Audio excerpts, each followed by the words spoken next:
Je tiens à vous souhaiter tous la bienvenue pour ce webinaire Éclosion à la ferme, qui est co-organisé par l'ITAVI, le LIT Westerel, qui est représenté par Estelle, qui présentera le LIT en introduction, et puis également INRAE, représenté ici par Anne Collin et Laure Avon. L'objectif de ce webinaire, c'est de partager pendant 1h30 avec vous les différents résultats de travaux qu'on a pu réaliser ces 2 dernières années sur l'éclosion à la ferme, donc en élevage conventionnel, mais également en élevage plein air.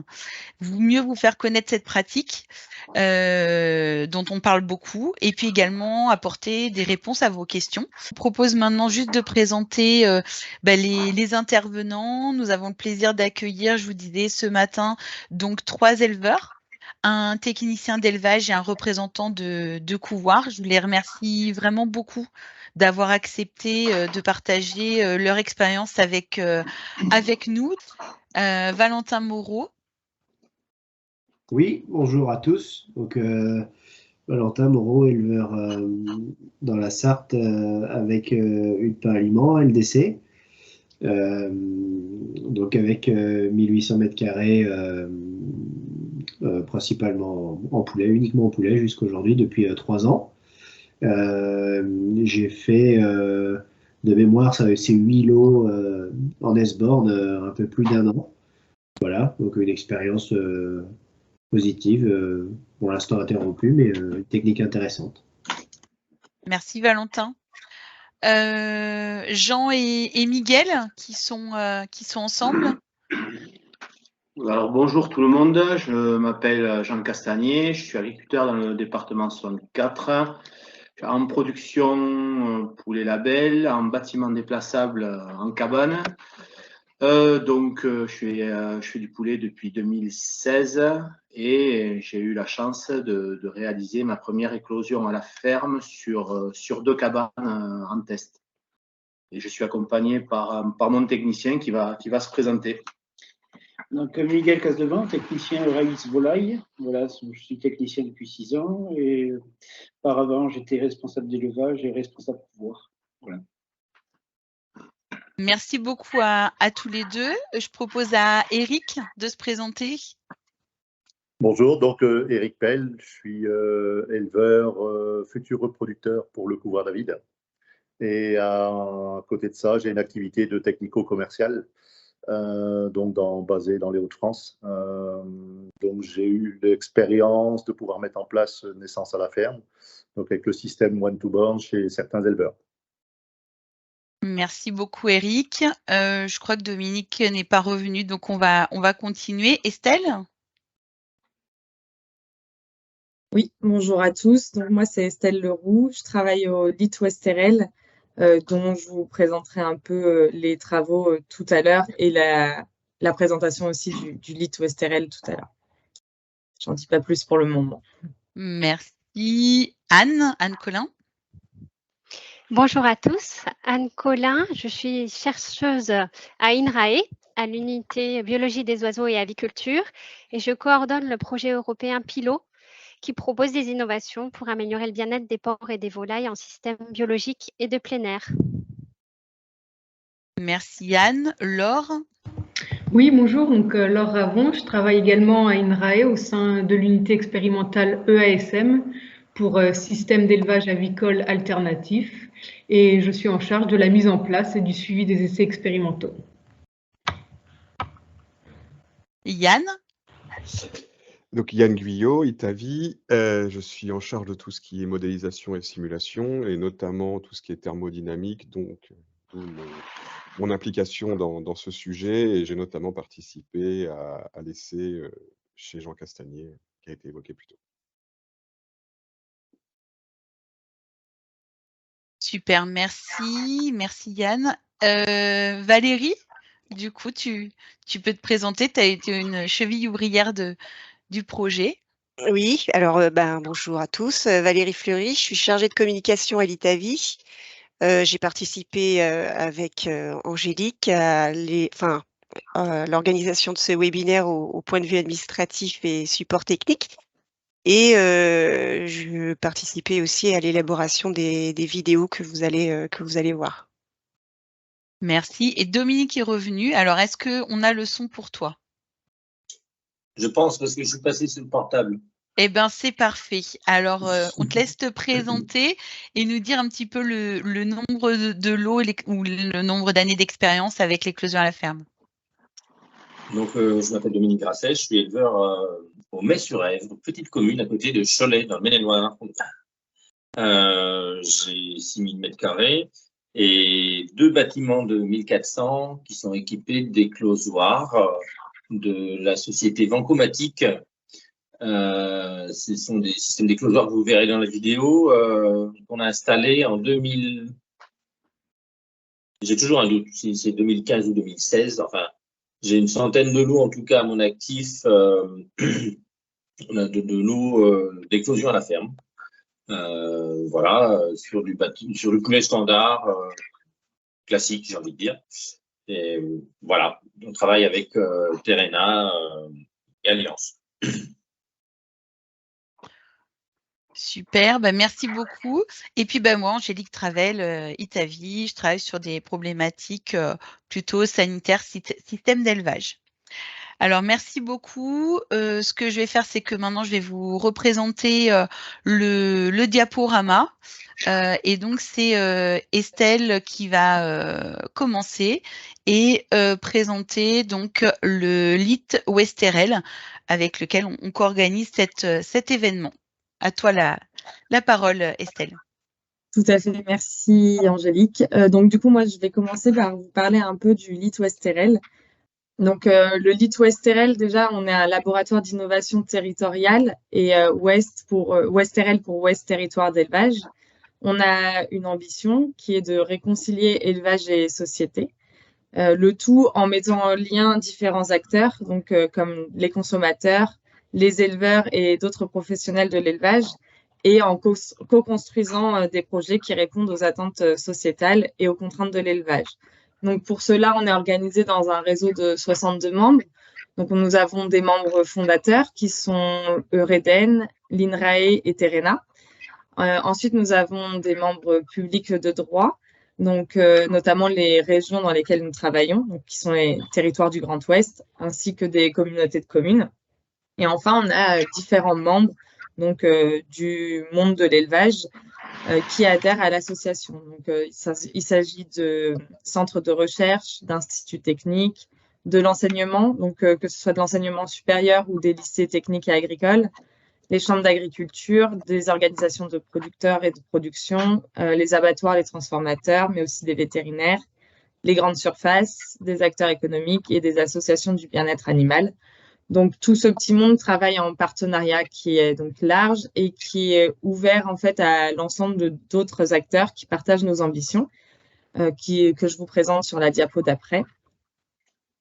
Donc, ces ambitions sont les suivantes, donc, notamment améliorer le bien-être animal, mais aussi réduire l'usage des antibiotiques et améliorer les conditions de travail et de vie des acteurs, notamment des éleveurs, sans oublier les autres dimensions de la durabilité. Donc, une partie des travaux du LIT qui s'inscrit donc sur ces axes, c'est la traque aux innovations, qui est sur la diapo d'après.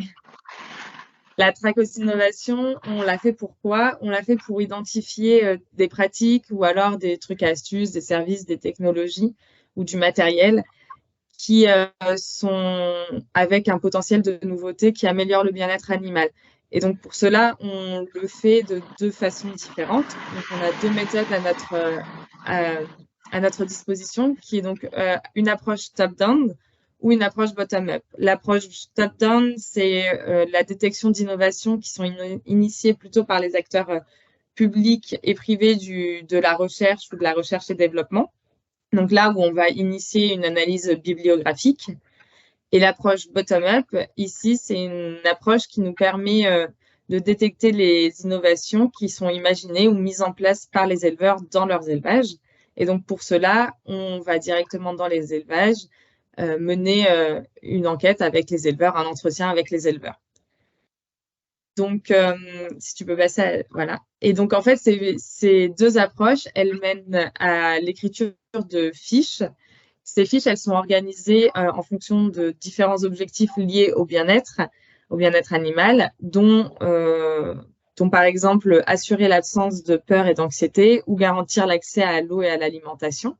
Et donc, c'est dans ces objectifs que l'on pourra retrouver notamment l'exemple de l'éclosion à la ferme, qui fait donc l'objet de ce webinaire et dont je vais laisser le soin à Angélique d'expliquer un peu plus en détail ce qu'est l'éclosion à la ferme.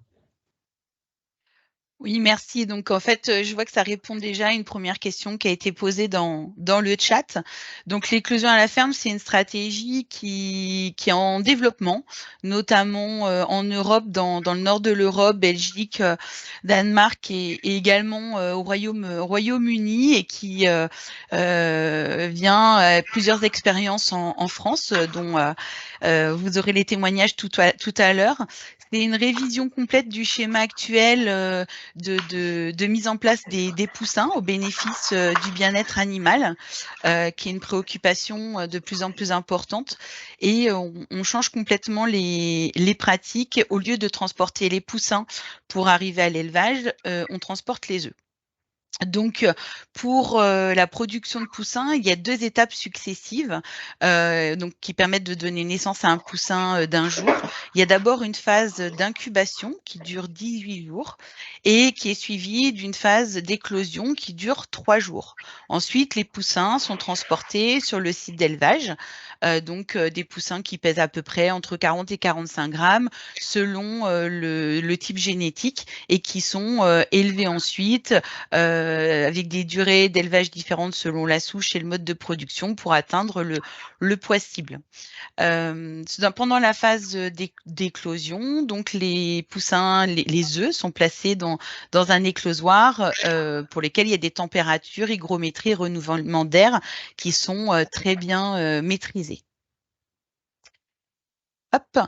Donc, pour le procédé d'éclosion à la ferme, en fait, ce sont les œufs qui sont livrés à 18 jours d'incubation et donc la phase d'éclosion se fait directement à l'élevage. Donc, en général, ce sont des œufs qui sont plutôt issus de repros cœur de ponte qui sont livrés pour réduire également le nombre d'œufs non éclos et le temps de ramassage des œufs non éclos par l'éleveur. Donc, ça permet effectivement d'avoir une naissance sur le site d'élevage sans intervention humaine, pas de tri, pas de sexage non plus. Donc, pour certaines productions, ça peut être problématique. Pas de vaccin donc à l'élevage, pas de vaccin haut de couvoir et puis pas de transport. Et les poussins, le principal avantage, c'est qu'ils ont un accès immédiat à l'eau et à l'aliment, ce qui permet également d'avoir un développement du système intestinal et immunitaire plus rapide. Pour la mise en place de cette éclosion à la ferme, il y a différents dispositifs qui existent. Donc, c'est ceux-là qui seront présentés dans la partie témoignage. Vous avez entendu différents dispositifs, X-Trek de Vancomatic, le Nesborn via BD France ou également le système One2Born, mais qui soulèvent effectivement tous des questions en termes d'organisation. Dans ce dispositif-là, la partie qui est la plus importante, c'est bien sûr la bonne maîtrise de la température à la surface des œufs. Dans le cadre d'essais qu'on a pu réaliser, donc qui vont vous être présentés, soit en filière conventionnelle, soit en filière label. Donc, on a essayé, notamment dans l'essai qui va vous être présenté tout de suite après par Laure, on a essayé de challenger un petit peu le système en prenant des œufs issus de repros un peu plus âgés. Donc, elles avaient 52 semaines. Laure va vous présenter ça. Je tenais juste après à remercier des partenaires qui nous ont accompagnés dans le cadre de ces essais, qui sont Sistel, qui nous a accompagnés pour les dispositifs de chauffage, également One2Born pour les essais qui nous a fourni les dispositifs que vous voyez en photo, également BD France et Avilloire qui nous a prêté les ovoscans pour le suivi de la température des œufs. Et donc, je laisse leur présenter. Je voulais juste indiquer qu'il y avait quelques micros que j'entendais qui étaient ouverts. Et donc, si peut-être vous ne parlez pas, vous pouvez les couper. Voilà, merci beaucoup. Oui, donc Laure, je à toi. vais maintenant vous présenter donc un essai sur l'éclosion à la ferme, donc en élevage conventionnel avec des Ross 308. Donc nous l'avons mené à l'INRA au sein de la station expérimentale EASM. Donc l'objectif de cet essai, c'était de faire une évaluation multicritère de l'éclosion à la ferme en regardant divers paramètres, les performances de croissance, la qualité, la santé et puis la physiologie des animaux. Donc ici, vous avez notre dispositif expérimental sur cette diapo. Donc nous avons récupéré un lot d'OAC Ross 308. Ils étaient prêts à être incubés. Ils étaient tous issus du même troupeau et comme l'a dit Angélique, donc ils étaient issus de repros plutôt assez âgés, donc de 52 semaines. Donc une fois qu'on a récupéré les œufs, on les a mis en incubation pendant 18 jours. À l'issue des 18 jours, on a fait un contrôle en mirant tous les œufs pour éliminer les œufs clairs et puis ceux qui étaient morts. Et ensuite, nous les avons divisés en 2 lots. Un lot que nous avons installé dans un bâtiment d'élevage, dans des alvéoles, comme vous pouvez le voir sur la photo en haut à droite. Donc, ils étaient tous disposés en forme en cercle. Et le deuxième lot a été installé donc, au couvoir dans un éclosoir conventionnel. Et après l'éclosion, donc, nous avons élevé nos animaux pendant 34 jours dans des parquets avec un sexe ratio de 50% de mâles et 50% de femelles. Donc, maintenant, je vais vous présenter les différents résultats de notre évaluation multicritère. Donc, sur cette diapo, vous avez les résultats de l'éclosabilité, pardon. Donc, l'éclosabilité était très bonne, qu'il s'agisse du couvoir ou à la ferme, avec des taux équivalents entre les 2 modes d'éclosion. À droite, vous avez les poids de poussins à l'éclosion. Donc, on peut voir que le poids des poussins est significativement plus élevé en éclosion à la ferme, avec un poids de poussin supérieur de 7 grammes en moyenne. Et cela vient principalement du fait que les poussins éclos à la ferme ont eu accès à l'eau et à l'alimentation dès leur éclosion, ce qui n'était pas du tout le cas pour donc, les poussins éclos au couvoir. En ce qui concerne les analyses de qualité du poussin, donc on peut voir que la qualité était plutôt très bonne dans les 2 lots, éclos au couvoir ou éclos à la ferme, avec une qualité un peu meilleure quand même pour les poussins éclos à la ferme. Les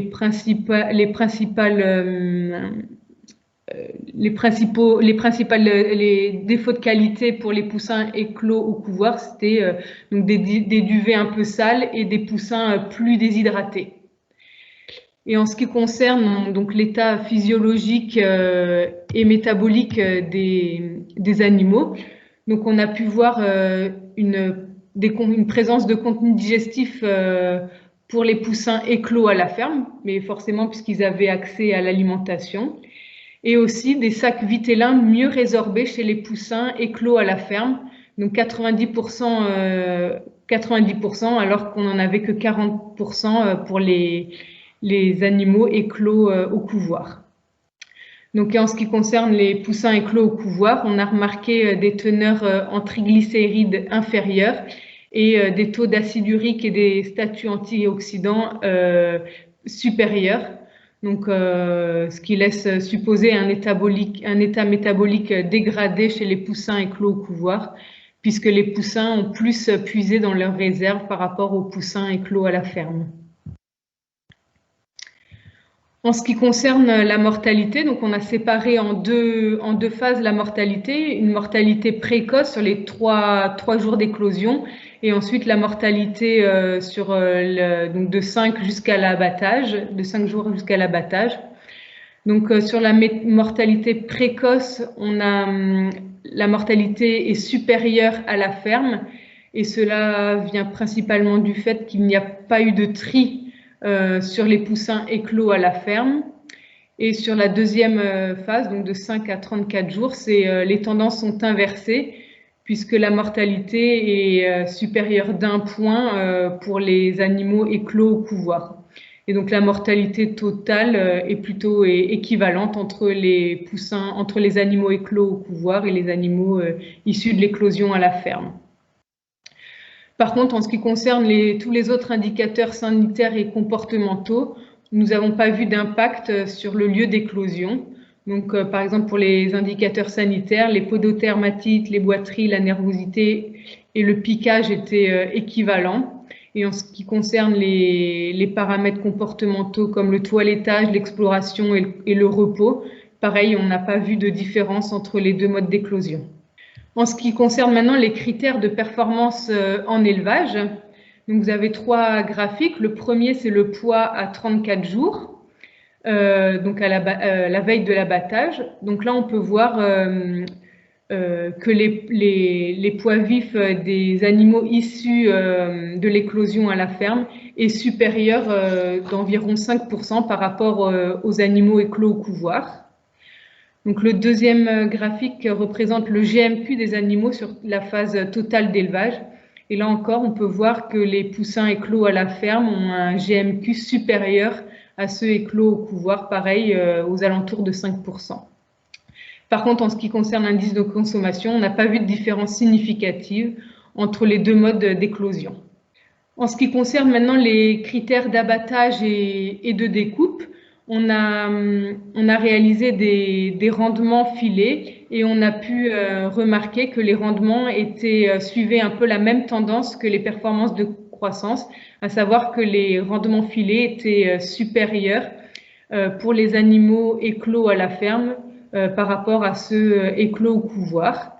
Et en ce qui concerne les autres critères, le gras abdominal, la couleur de la viande et les défauts de muscles et défauts musculaires, on n'a pas vu de différence entre les deux modes d'éclosion. Donc en termes de conclusion sur l'éclosion à la ferme, donc on a remarqué une éclosabilité qui était comparable à celle du couvoir.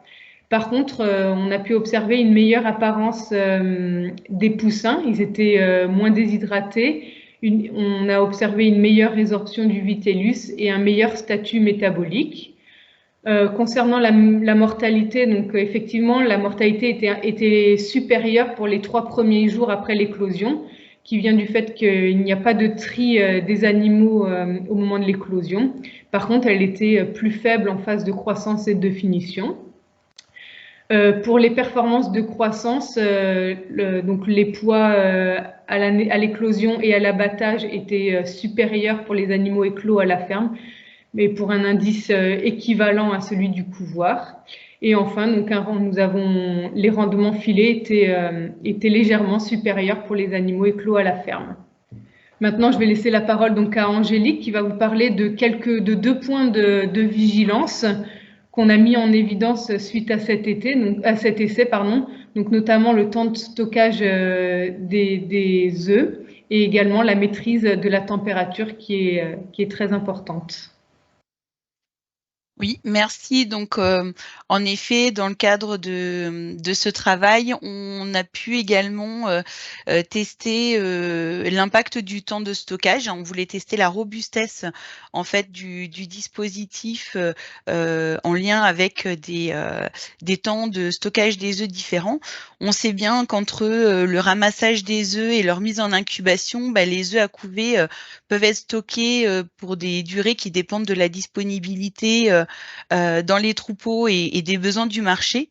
Donc, et que au-delà, en général, de 13 jours de temps de stockage, on peut avoir des conséquences un peu négatives aussi sur le développement embryonnaire et l'intégrité des poussins. Donc, on voulait voir un petit peu aussi ce qui se passait si on avait des œufs qui étaient issus de temps de stockage un peu différents. Donc, ici, il y a 2 modalités qui sont ce qu'on appelle le stockage court. On était à 5 jours de temps de stockage stockage long, 15 jours de temps de stockage, avec toujours le dispositif éclosion au couvoir et éclosion à la ferme.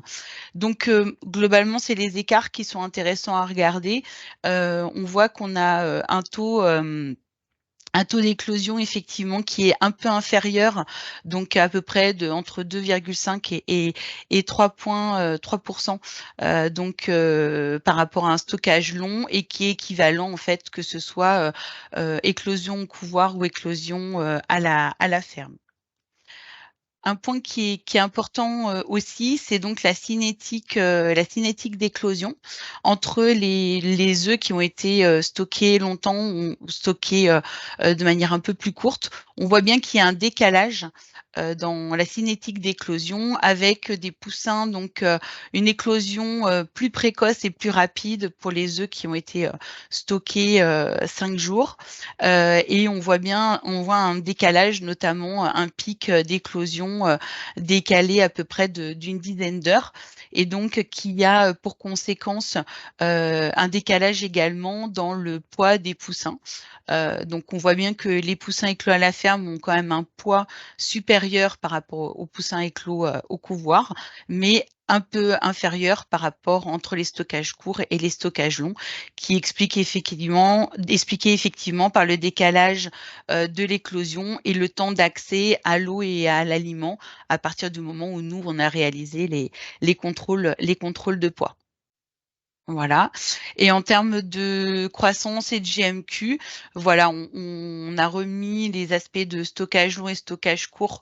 Ce qu'on peut voir, c'est que la vitesse de croissance reste améliorée pour les poussins éclos à la ferme, même pour les œufs qui étaient stockés 15 jours. Donc, en conclusion de cette partie, quel que soit le lieu d'éclosion, on a la durée de stockage, un impact sur le taux d'éclosion, une éclosion également plus tardive, plus lente.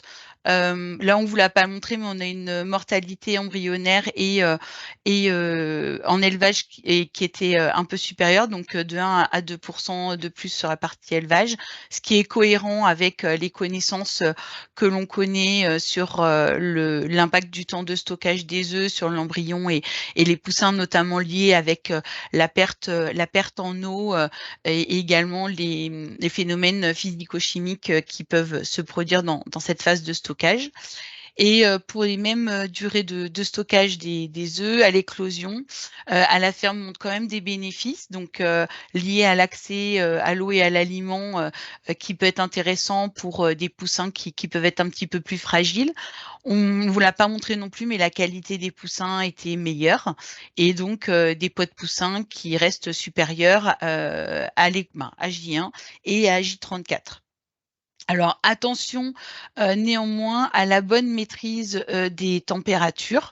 C'est un point qu'on voulait aussi mettre en avant ici dans le cadre de ces essais. Pour un des essais qu'on a pu conduire, on a eu un problème de gestion de la température pendant la phase d'éclosion, problématique d'homogénéité de température et de température plus importante. On a atteint des 40 degrés de surface de coquille. Quand on sait qu'on cherche plutôt à atteindre des 37 degrés, on était plutôt très élevé. Et donc, on voit ici qu'on a dans cette salle qui était mal gérée d'un point de vue température, ça a impacté donc sur le taux, l'éclosabilité. Donc, on a perdu 3% 3 points d'éclosabilité, et ça a également eu un impact sur le poids et le GMQ des animaux. Sur la partie état physiologique et mortalité, il y a eu effectivement, les animaux étaient plus fragiles et on a eu un peu plus de mortalité dans cette salle-là, notamment sur la partie démarrage.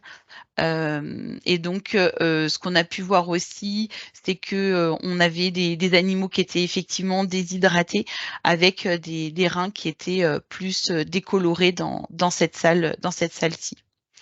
Donc en conclusion, ce qui est important à retenir, c'est que l'éclosion à la ferme peut être effectivement intéressant avec toute une importance autour de la maîtrise de la température, l'homogénéité et les consignes. Ça, je pense que aussi bien Dominique que Valentin et Eric et Jean pourront témoigner de ce point, et que la surchauffe est effectivement a des effets très négatifs sur les performances, la croissance et la viabilité, et encore plus marqué pour les poussins issus d'œufs stockés longtemps. Donc voilà un petit peu ces parties-là. Est-ce que dans le chat, il y a des questions par rapport à cette partie, peut-être avant de passer sur l'essai qu'on a pu conduire en label? Oui, il y en a eu plusieurs. Il y a eu des questions notamment avant cette partie, plutôt sur la partie transport des œufs. Oui. Il y a quelqu'un qui demande si vous pouvez donner un peu plus d'informations sur le transport des œufs prêts à éclore du couvoir vers l'élevage, comment justement la température et l'hygrométrie sont maintenues pendant le trajet. Alors ça, peut-être qu'on pourra y répondre par le témoignage des éleveurs, parce que justement, il y a des camions spécifiques chauffés et qui sont particuliers en fonction des dispositifs qui sont utilisés. Donc ça, je pense qu'ils pourront tout à fait y répondre, et on voit aussi le déchargement des œufs du camion dans la vraie vie. Ensuite, on a eu des questions sur l'intervalle d'éclosion. C'est-à-dire le temps qui sépare l'éclosion du premier jour avec celle du dernier éclos. Et si vous avez mesuré l'écart type des poids justement à J-1 j'imagine que c'était entre les premiers justement et les derniers éclos. Alors déjà, la cinétique d'éclosion, donc nous on l'a suivi sur la partie éclosion à la ferme. Par contre, éclosion au couvoir, on n'a pas pu la réaliser. Donc pour voir si on avait aussi une différence de cinétique entre nos éclos à la ferme et éclos en couvoir. Par contre, nous on n'a pas fait la cinétique de prise de poids entre les premiers et les derniers. Par contre, on pourra vous redonner l'écart type de poids à J1. On n'a pas mesuré à plusieurs reprises. On a stoppé. On a pris le poids des poussins au moment où les poussins issus du couvoir ont été livrés. Voilà. J'avais vu la question sur l'indice de consommation. Je crois que c'est Baptiste qui l'a posé. Alors effectivement, on est en unité expérimentale avec des petits groupes d'animaux. Donc on était dans des conditions hyper privilégiées. Donc c'est vrai qu'on a souvent des indices de consommation qui sont beaucoup plus bas que ce qu'on peut obtenir sur le terrain. Si je dis pas de bêtises, là on était sur du tout venant, ROS 308. Je crois que l'objectif, ça doit être à 1,38, 1,39 à cet âge-là. Donc c'est vrai qu'on est extrêmement bas, et on a aussi tenu compte dans cet indice des morts. Donc voilà, du coup ça explique aussi un petit peu qu'on est un peu bas. Je sais pas, après peut-être si on peut peut-être continuer, et à moins qu'il y ait des questions très spécifiques sur cet essai. Il en reste encore quelques-unes. On peut peut-être en prendre encore une dernière. Vas-y. Sur les indicateurs sanitaires qui ont été examinés pendant l'essai. Si tu peux les détailler un peu plus. Alors, les indicateurs sanitaires, c'est ceux qu'a présenté tout à l'heure, ici. Donc, ce qu'on a regardé, c'est que on a regardé l'état physiologique des animaux à la naissance. Donc, il y a eu des prises de sang qui ont été réalisées. C'est ce qu'a expliqué tout à l'heure Laure, où on a regardé l'état métabolique et physiologique, et on a regardé également s'il y avait des aspects lésionnels par la réalisation d'autopsie. C'est là qu'on a vu aussi que les vitellus étaient mieux résorbés pour les éclos à la ferme. Et après, en termes d'indicateurs sanitaires, donc on a suivi la mortalité en cours d'élevage et les indicateurs qui sont ici rapportés. Pododermatite, boiterie, nervosité, piquage, qui sont des indicateurs sanitaires et comportementaux. Donc là, je vais vous présenter le résultat de l'essai que nous avons réalisé donc chez Jean Castagnier qui est présent avec nous aujourd'hui. Donc, comme le disait Jean, il est éleveur donc de poulets label. Nous avons mis en place l'essai chez lui fin juin 2022. Donc, nous avons installé, donc il a un dispositif de 8 cabanes et nous avons installé 2 cabanes en éclosion à la ferme et dans les 6 autres cabanes, installation des poussins donc 3 jours plus tard. Sachant que les poussins et les œufs qu'on a suivis étaient donc des poussins frères et sœurs issus du même incubateur et qui avaient été vaccinés Innovo. Donc ça, c'était aussi une petite différence de poids quand même par rapport à l'essai précédent. Donc nos œufs étaient vaccinés Innovo. Alors, je tenais juste à rappeler un tout petit peu le contexte parce que les collègues et Jean et Miguel qui étaient présents lors de cet essai, on avait des conditions un peu particulières. Je vous ai juste remis la météo avec les températures. Bon, 27 le premier jour, 34, 42. Donc, on était dans le sud-ouest à une période de très, très forte chaleur. Là, du coup, c'était plus trop notre problème de chauffer, mais c'était plutôt notre problème de refroidir. Hop. Donc, ce qu'on a regardé, on a regardé l'éclosabilité, la qualité des poussins, la croissance, le tri, la viabilité des animaux. On a pu également collecter les données abattoirs. Poids, saisie, pododermatite, et puis Jean pourra aussi vous faire un retour sur l'essai et son ressenti, mais j'en ai déjà ressorti quelques points. Par contre, ce qui n'a pas été possible, c'était donc de suivre les quantités d'aliments et les quantités d'eau distribuées, donc pour faire notamment la partie indice. En termes d'éclosion et de qualité des poussins, donc on a, vous voyez, entre les cabanes éclos à la ferme, 96,7% d'éclosabilité contre 95,2. Donc on a des très très bons niveaux d'éclosabilité vu les températures, parce qu'on a eu quand même des petits soucis de gestion de la température et on a regardé les œufs non éclos, principalement liés à des animaux dont le vitellus n'était pas résorbé ou qui étaient en cours de bêchage et qui ne sont pas qui sont pas allés au bout.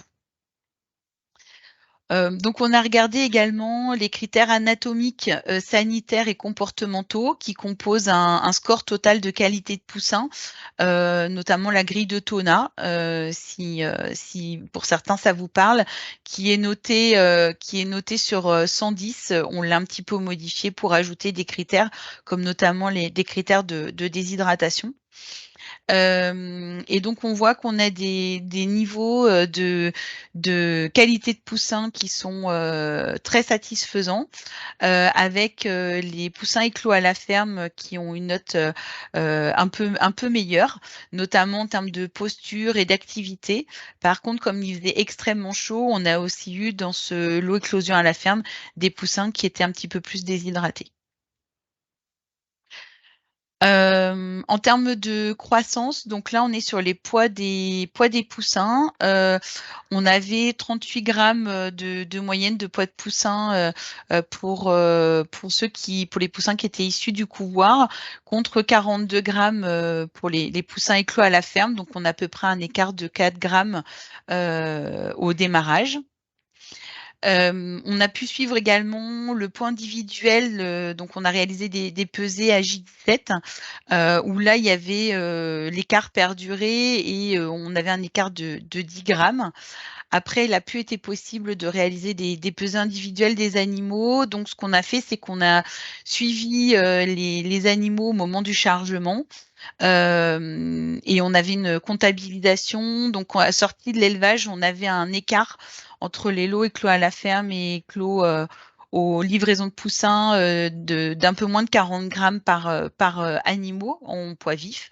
Et on retrouvait cet écart à la pesée abattoir juste avant abattage, ce qui représente à peu près un gain de un jour d'élevage à l'abattage sur le poids des animaux. Quand on regarde les performances de fin d'élevage, on avait une mortalité qui était extrêmement faible, moins d'1%, et qui était complètement comparable entre les témoins et les clos à la ferme. En termes d'indicateurs de déclassés, de saisie, c'est plutôt les écarts qui sont importants à regarder. Ce qu'on a pu voir, c'est qu'on avait moins de déclassés, moins de saisies sur les lots éclos à la ferme et moins de griffures récentes aussi, notamment en lien avec le comportement des animaux qui étaient un peu plus calmes. Et par contre, pas de différence sur la couleur de la peau, qui est un critère important là-dessus. On a également pesé les carcasses à l'abattoir, et donc on a vu ce qu'on a pu voir sur le poids vif, on l'a retrouvé sur le poids de carcasse, donc avec un écart d'à peu près 16 grammes par carcasse en faveur de l'éclosion à la ferme. Donc, en termes de conclusion sur le modèle label, pour lequel on n'avait en tout cas, nous, pas beaucoup d'expérience, on a pu voir que c'était possible de le réaliser.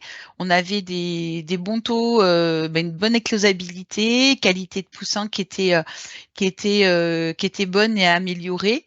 On avait un bon suivi de la température corporelle, on ne l'a pas présenté, mais ce suivi de la température corporelle par température cloacale a été très intéressante dans ce cas-là, pour voir aussi des différences entre les poussins livrés et les poussins éclos à la ferme.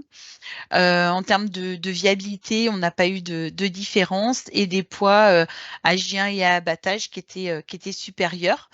Ce qu'on a pu voir aussi, c'est un retour des attrapeurs au moment du chargement des camions, qui nous avaient fait part qu'ils avaient trouvé les animaux moins farouches et plus calmes à l'attrapage, et moins de saisie et de déclassés. Du coup, ça, c'était les retours de Jean, en disant que c'était quand même une pratique qui, pour lui, pour le premier lot, avait été quand même un peu stressante, parce que nouvelle et dans des conditions de température qui étaient quand même assez élevées, un temps de travail aussi important, préparation, le placement, un vide sanitaire qui était raccourci. Donc, ce que je disais en termes de ressenti, donc un peu plus stressant, plus de temps de travail, mais également valorisant. Donc ça, Jean pourra témoigner tout à l'heure de cette partie-là.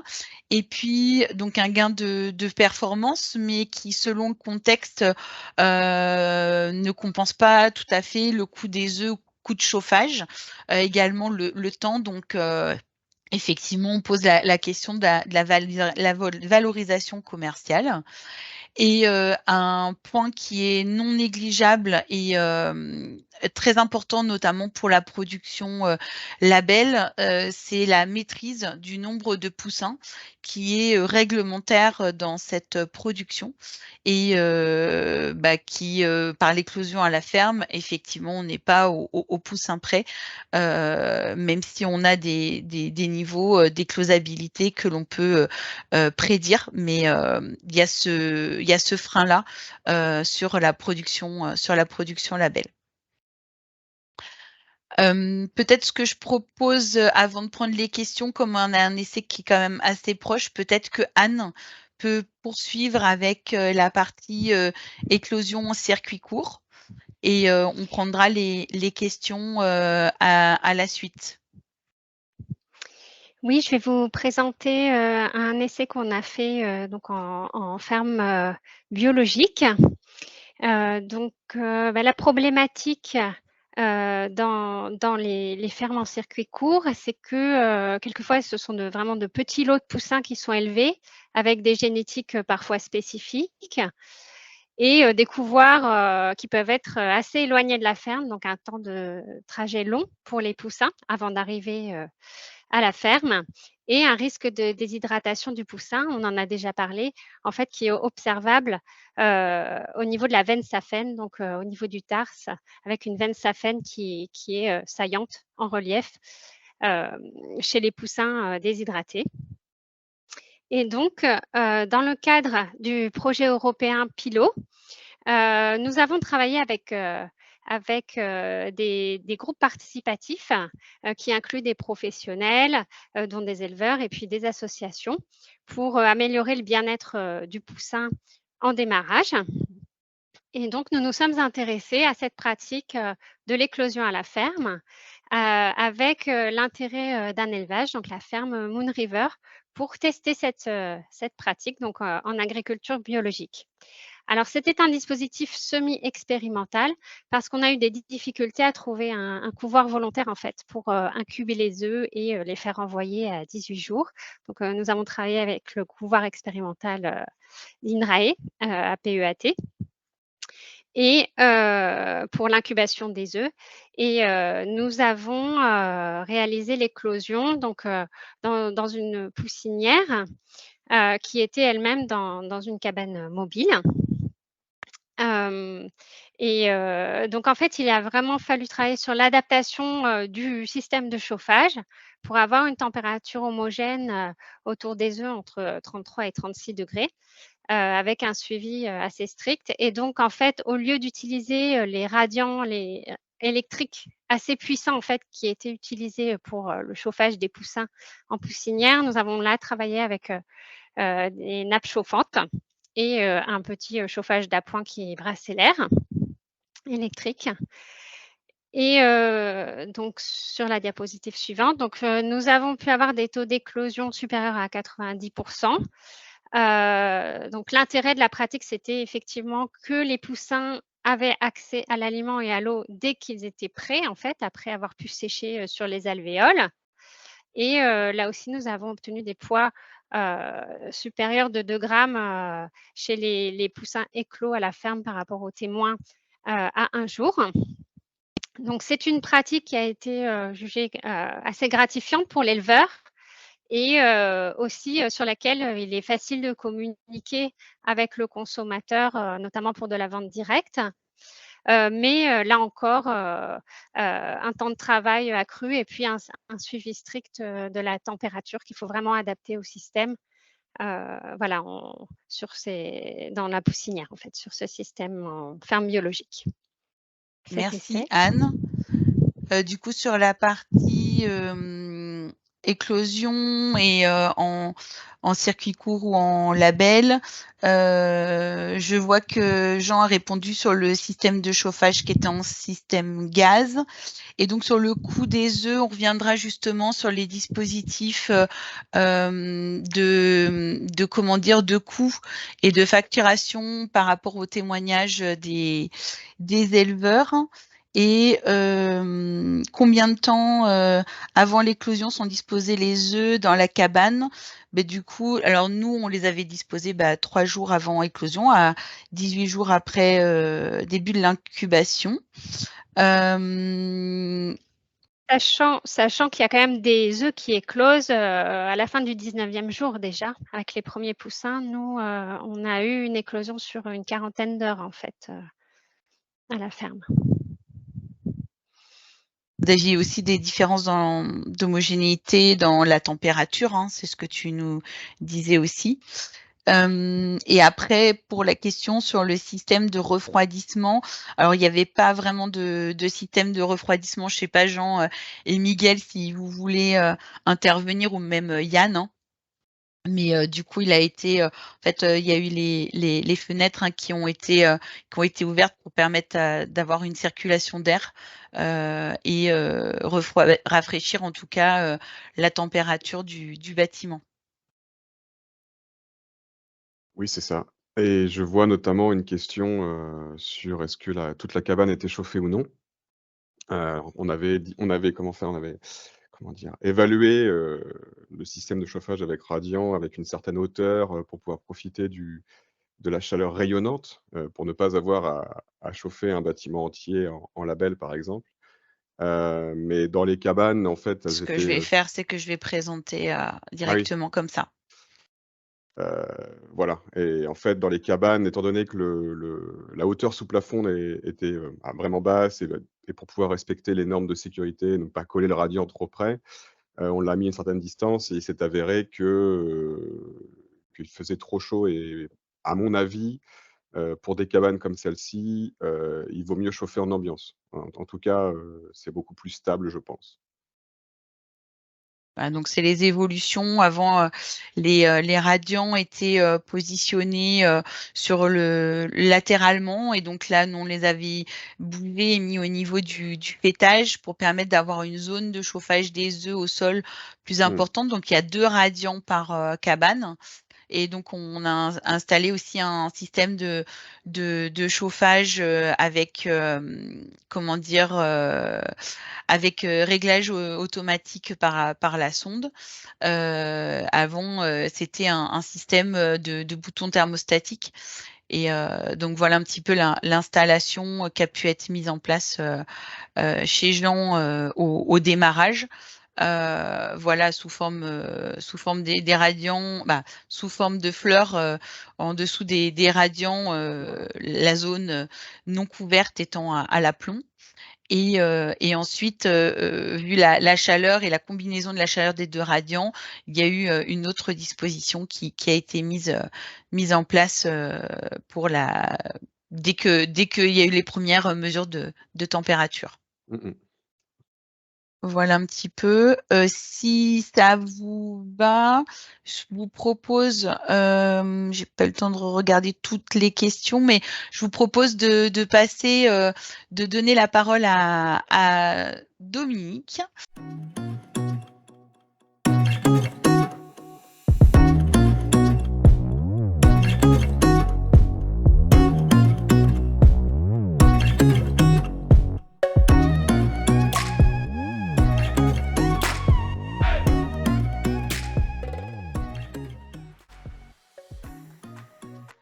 Donc ça, c'est la réception des œufs et l'installation donc sur le dispositif X-Trek avec un avancement automatique. Une fois que les œufs sont placés, le dispositif est monté au plafond pour bénéficier de la chaleur qui est plus élevée au plafond. Là, c'est le marquage des œufs et la température des œufs pour le suivi et le réglage de la température ambiante dans le bâtiment. Là, c'est le suivi de l'éclosion. Donc, ils ont été installés le vendredi, tout début d'après-midi. Et là, c'est le suivi que nous a fait Dominique 3 fois par jour. Tout va bien. Les températures sont super homogènes, moins d'un degré d'écart entre le plus chaud et le plus froid, et stable. C'est très très stable. Les corrections sont minuscules pour l'instant. On voit tous les œufs éclos, des petits poussins qui ont pas de taille. Qu'est-ce que ça donne? Oh mais non là. Il y a plein de...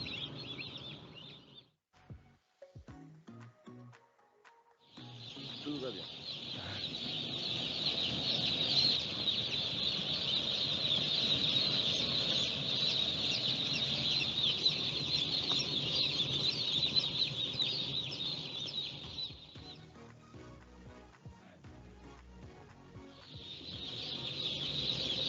On va attendre quelques heures encore pour finir de baisser. Mais le petit plastique qu'ils font n'est pas...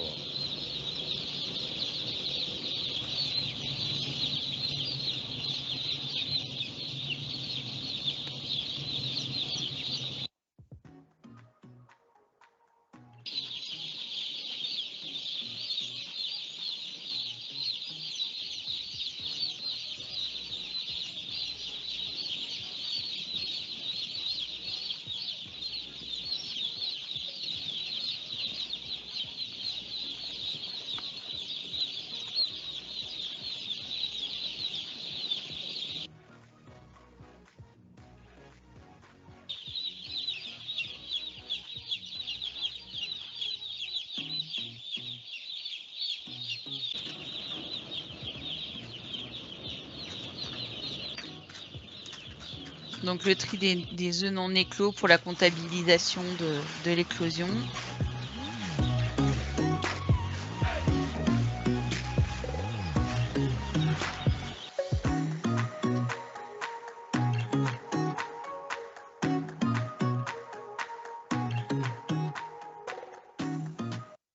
Le temps que Dominique retrouve la connexion, je vous propose... Est-ce que c'est mieux là, vous m'entendez? Ah, ça y est, c'est bon, on t'entend. Excusez-moi, il y avait un petit blocage. Impeccable.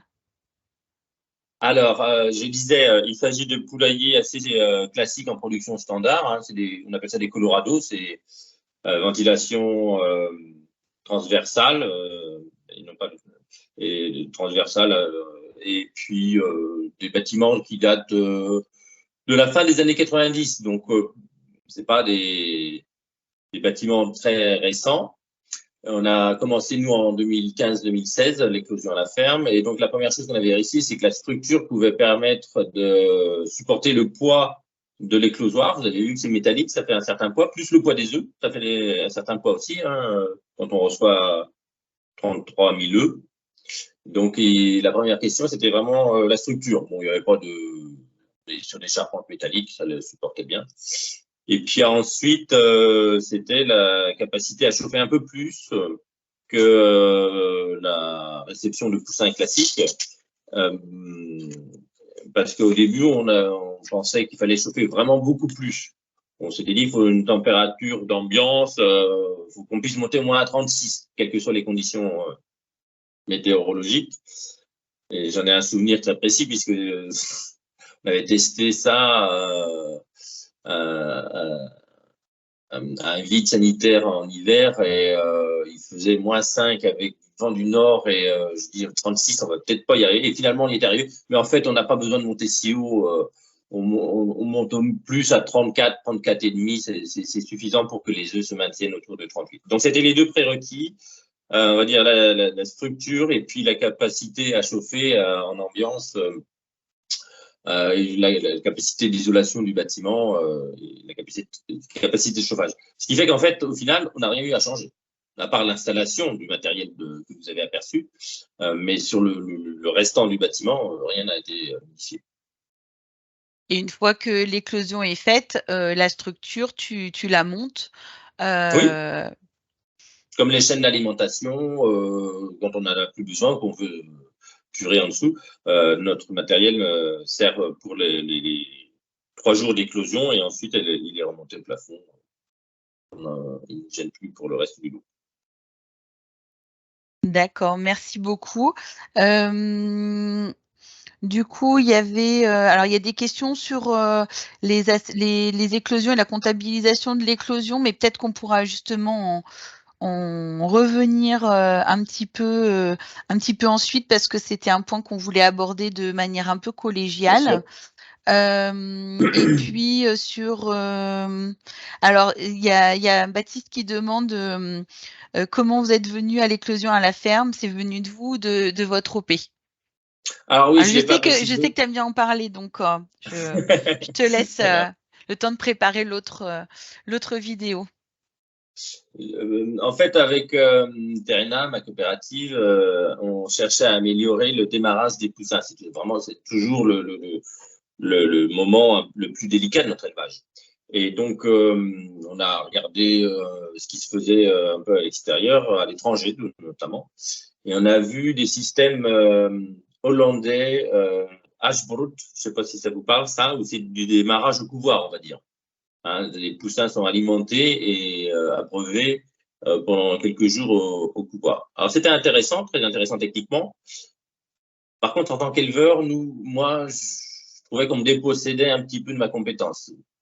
Dans le sens où je recevais des animaux des marais, donc vraiment j'avais l'impression que j'avais plus qu'à donner les clés du poulailler à mon groupement.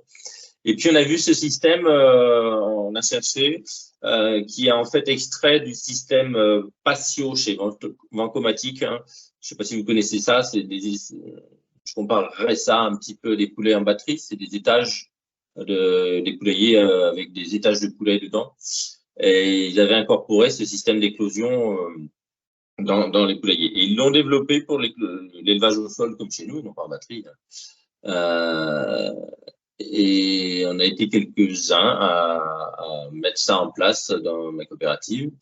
Et voilà, nous, on a été aidés un petit peu, puisque c'était expérimental, on a été aidés sur l'investissement, parce que pour être totalement transparent, ça représente quand même 25 € du mètre carré, ce système, le système métallique que vous voyez, où on enquille les alvéoles d'œufs. Donc voilà comment on en est venu à ce système qui redonne de la compétence aux éleveurs plutôt qu'au couvoir. J'ai rien contre les couvoirs, parce qu'en plus, ce que j'ai pas précisé, c'est que vous avez vu, on a changé d'échelle par rapport aux essais qui ont pu être faits sur les productions label et bio. Là, on est vraiment sur des grands volumes, mais c'est un travail, ce qu'il faut dire, c'est un travail très collaboratif avec le couvoir, parce que c'est le couvoir qui sait où en sont les poules repros dans leur niveau de ponte, niveau d'éclosion, le stockage des œufs. Donc c'est lui qui va mesurer, escompter le taux d'éclosion qu'on va avoir à la ferme. Il y a tout un travail on ne dépossède pas le couvoir parce qu'on fait l'éclosion à la ferme. Hein. Bien loin de là, il ne faut pas se mettre cette idée-là en tête. C'est vraiment un travail collaboratif. Merci Dominique. Je vous propose de passer à la vidéo de présentation de Valentin Moreau avec le système Nesborn. Alors je vais repartager l'écran pour la vidéo en espérant que le son fonctionne immédiatement. Donc surtout, faites-moi signe si le son ne fonctionne pas. Valentin Moreau, j'ai 32 ans, je suis installé à Amenay-en-Champagne dans la Sarthe avec 1800 mètres carrés de bâtiments, rotation poulet tout venant, 35 jours. Alors ça va faire le 6e lot que je fais en Nesborn. Il y a eu un changement de performance. Bon, c'est pas du papier à musique, tout n'est pas dû au Nesborn ou à imputer au Nesborn, mais globalement entre 85 centimes et 1 € et quelques d'amélioration de la MPA.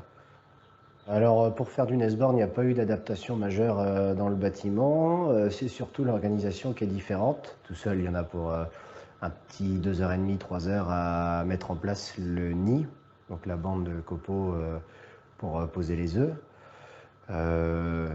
Après, il faut rajouter à ça le temps de tri des œufs, donc à ce qui est considéré comme J0, qui est à 3 ou 4 jours après la mise en place des œufs, là où on trie ceux qui n'ont pas éclos. Donc là, il y en a pour 2h30, 3h à 4 personnes, donc ça fait 12 heures de temps humain, quoi. Et puis, il y a une vaccination supplémentaire qui est faite ordinairement au couvoir sur les poussins d'un jour, donc là, il y en a pour 1h30 le matin du tri, voilà, donc à une personne. Oui, assez content du Nesborn parce qu'il y a quand même une amélioration de la MPA. Il y a moins de stress pour les animaux, surtout que nous, dans la Sarthe, on a une zone où il n'y a pas de couvoir autour. Les poussins peuvent venir de loin, quand ils viennent du bout de la Bretagne ou du Loiret. On a des fois des poussins qui sont un peu secoués par le transport qui est un peu long. Là, on a vraiment un poussin qui sort de l'œuf et qui a accès à l'eau et l'aliment assez rapidement. Il n'y a pas le stress du transport pareil. Donc c'est quand même un plus pour les animaux. humainement, c'est intéressant. Après, c'est une charge de travail en plus. Ça ne s'adapte pas à tous les systèmes, mais il faut un peu plus de main-d'œuvre, quoi. C'est vrai que. Mais pour celui qui a la possibilité de le faire, je trouve que c'est quand même assez intéressant techniquement et économiquement. Merci. Alors du coup, je vais arrêter le partage. Je ne sais pas si Valentin... Alors Valentin a un problème avec sa caméra, donc vous ne pourrez pas le voir. Par contre, normalement, on peut l'entendre. Oui, oui. Super. Valentin, donc là dans la vidéo, vous parlez pas mal du temps et de l'organisation du travail. Justement, est-ce que vous pourriez nous en dire un petit peu plus sur la gestion de l'élevage, notamment avant que les œufs arrivent, le nid, le préchauffage, peut-être aussi la gestion de l'eau, de boissons des animaux et la vaccination. Voilà ce que ça représente un petit peu en termes d'organisation, de recevoir les œufs plutôt que les poussins. D'accord.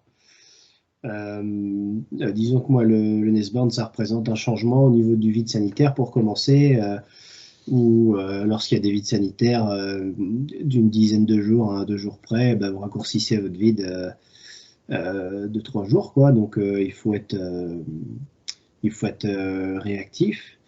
C'est vrai qu'on a la chance d'avoir des fois de la main-d'œuvre temporaire, mais c'est pas toujours facile à avoir. Et bon, le planning et la météo étant ce qu'elle est, ça tombe en même temps que les semis de céréales ou les moissons, etc. Donc c'est vrai que des fois, ça représente une contrainte supplémentaire par rapport à ça.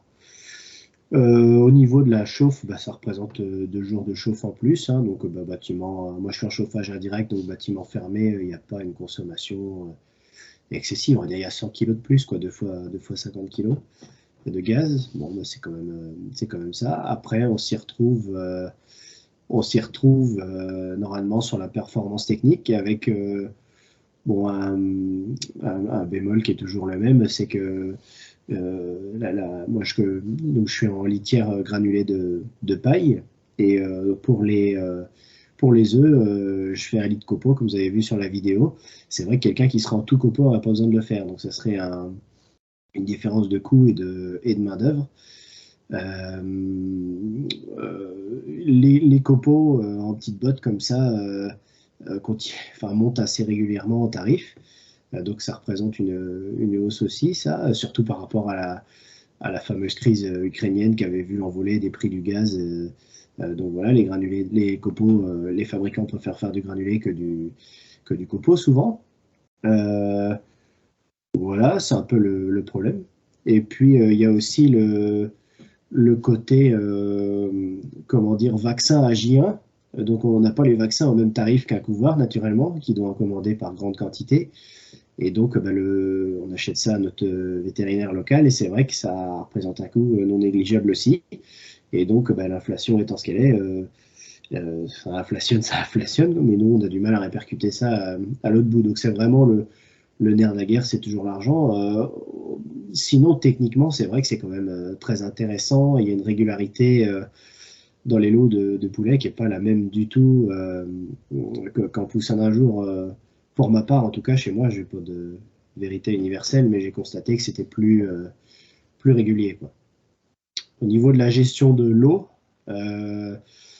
moi, je démarre avec... j'ai 5 lignes de pipettes dans mon bâtiment. Je relève celle des côtés à J4 pour des poussins d'un jour. Et en S-born, en fait, je ne les baisse pas dès le début, quoi. Donc, les poussins éclosent tranquillement. Ils ont accès directement aux pipettes. Donc, ça permet de préserver la litière mieux qu'en poussin d'un jour. Parce que c'est vrai qu'ils n'ont pas accès à l'eau sur les bords avec les petits gaspillages que peut y avoir parfois, malgré toute notre attention. Voilà, sinon...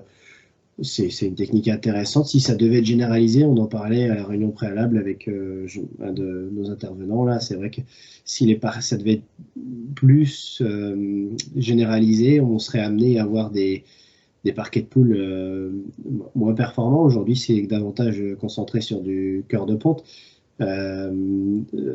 Comment ça se passerait s'il fallait trier les œufs? C'est vrai qu'aujourd'hui, moi j'étais en S-born entre 2,5 et 3% de non éclos. C'est vrai que si on était à 6, 7, 8% en termes de travail, comment ça se passerait. Et puis c'est pareil, la main-d'œuvre, ça dépend, c'est au cas par cas. Est-ce que c'est de la main-d'œuvre qu'on paye? Est-ce que c'est de la main-d'œuvre pour laquelle on rend des entraides? Il y a tout ça, il y a des chiffres qui s'additionnent et qu'il faut vraiment bien analyser pour être performant. Donc voilà le retour que j'en ai aujourd'hui, donc très intéressant avec une attention particulière aux charges qui augmentent un peu. Il faut vraiment qu'elles soient compensées par le gain de performance. Et il faut avoir la main-d'œuvre disponible au moment des mises en place, quoi. Merci Valentin. Donc je répondais juste, mais j'ai vu qu'il y a eu des réponses dans le chat sur la partie dépose des œufs. Donc oui, c'est déposé directement par la machine, hein, qui fait partie, qui est incluse dans l'offre Nesborn. Hein, c'est bien ça, Valentin, avec le transport, la dépose. C'est ça, le transport, la dépose, et après on a suivi avec des Ovoscan, là, donc avec un portail sur Internet, c'est relié à la Wi-Fi. Et donc on est suivi par le couvoir.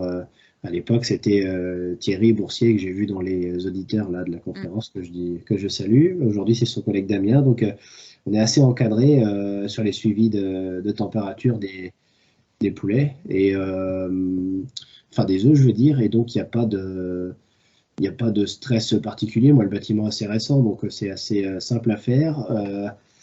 Il y a un bémol, je trouve, c'est comme on disait, les vides sont raccourcis. C'est souvent des mises en place de fin de semaine.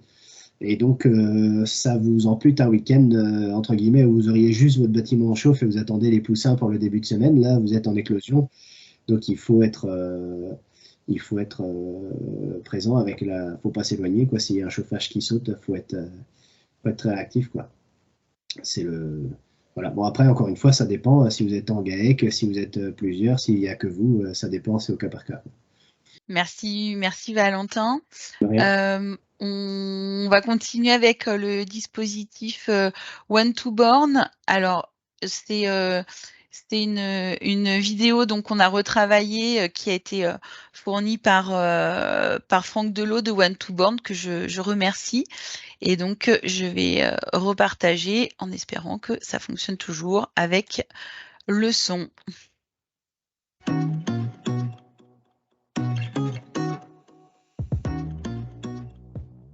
One2Born a imaginé un nouveau concept, le plateau One2Born, pour que les poussins puissent naître à la ferme et que leur bien-être soit assuré. Au couvoir, les œufs sont placés sur les plateaux One2Born après inspection. Les plateaux sont livrés à l'élevage et installés dans le bâtiment sans nécessité d'équipement ou d'outils spécifiques. Ce système One2Born peut être utilisé partout et à tout moment. Les éleveurs n'ont pas besoin de réaliser de modifications.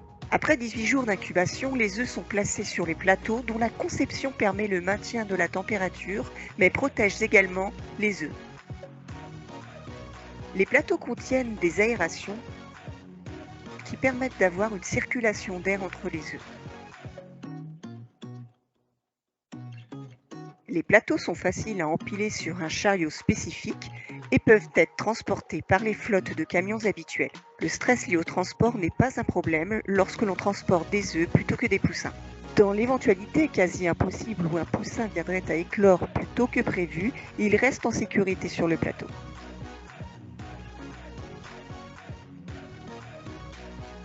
Donc là, il parle également du fait que le concept est intéressant. Sont recyclables. Les poussins sortent facilement pour aller s'allonger dans la litière et prennent le temps de bien sécher.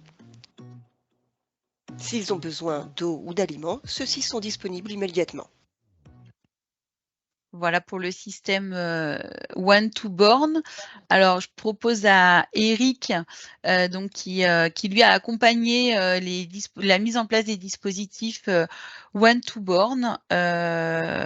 Et donc, est-ce que Eric, vous pouvez nous expliquer comment ça se réfléchit, le positionnement des œufs dans le bâtiment, notamment pour garantir le meilleur confort thermique des œufs pour que l'éclosion se passe au mieux.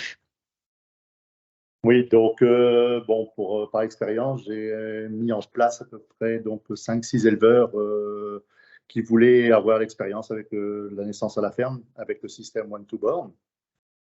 Donc au préalable, avant de recevoir les œufs, on passe sur l'élevage pour faire un plan un petit peu de disposition des différentes alvéoles.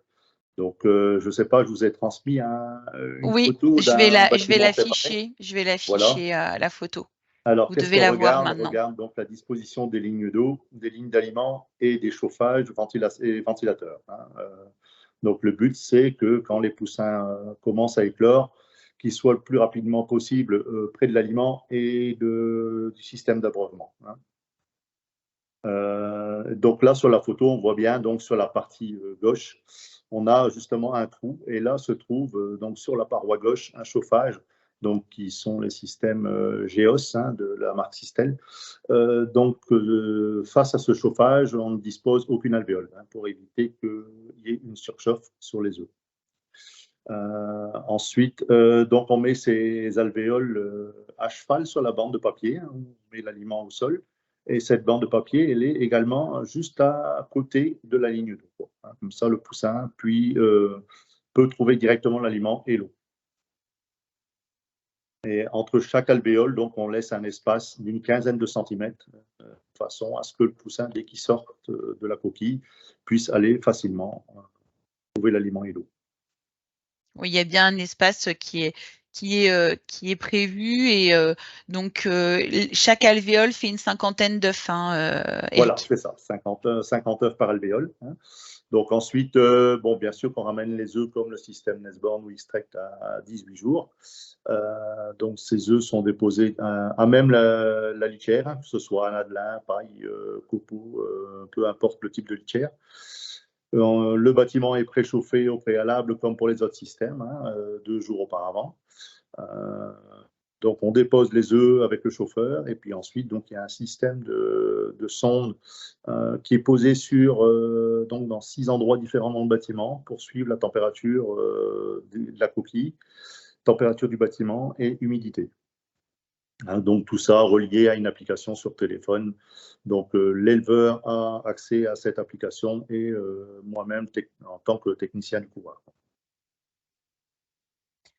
Merci beaucoup. Du coup, justement, sur ces dispositifs de suivi de la température, parce qu'on a parlé un petit peu déjà de l'installation de chez Jean, mais ça faisait partie, Jean, des points qui étaient importants. Donc, nous, on a mis en place chez toi, donc dans les C-labels, les œufs sur One2Born. On a, d'ailleurs, je remercie Thierry Boursier d'Avilloire BD France qui nous a prêté les ovoscans pour le suivi de la température qu'utilise aussi Valentin. C'était un point qui était important, le suivi de la température dans ton essai chez toi. Je pense que l'outil a été indispensable pour ces premiers suivis, Jean. Ça a rassuré pas mal. Oui, tout à fait. C'était de toute façon vu, comme tu l'as dit avant, la période de météo qui était très très chaude.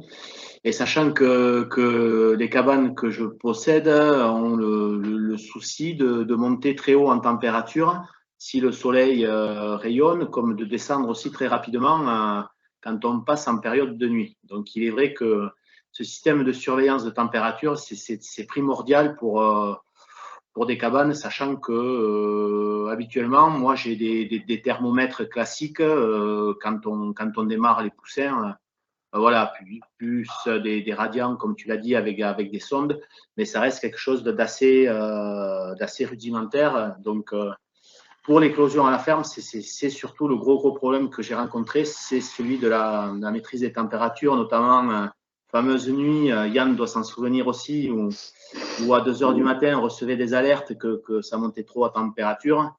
Donc, voilà, c'était, on va dire, assez contraignant et assez stressant, ne connaissant pas du tout le principe de l'éclosion à la ferme, quoi. Donc, voilà un peu ce que ça donne. J'ai fait des captures d'écran de ce qu'il en était, donc avec des alertes. Valentin pourra aussi témoigner. Donc, c'est une version smartphone ou ordinateur qui permet par infrarouge.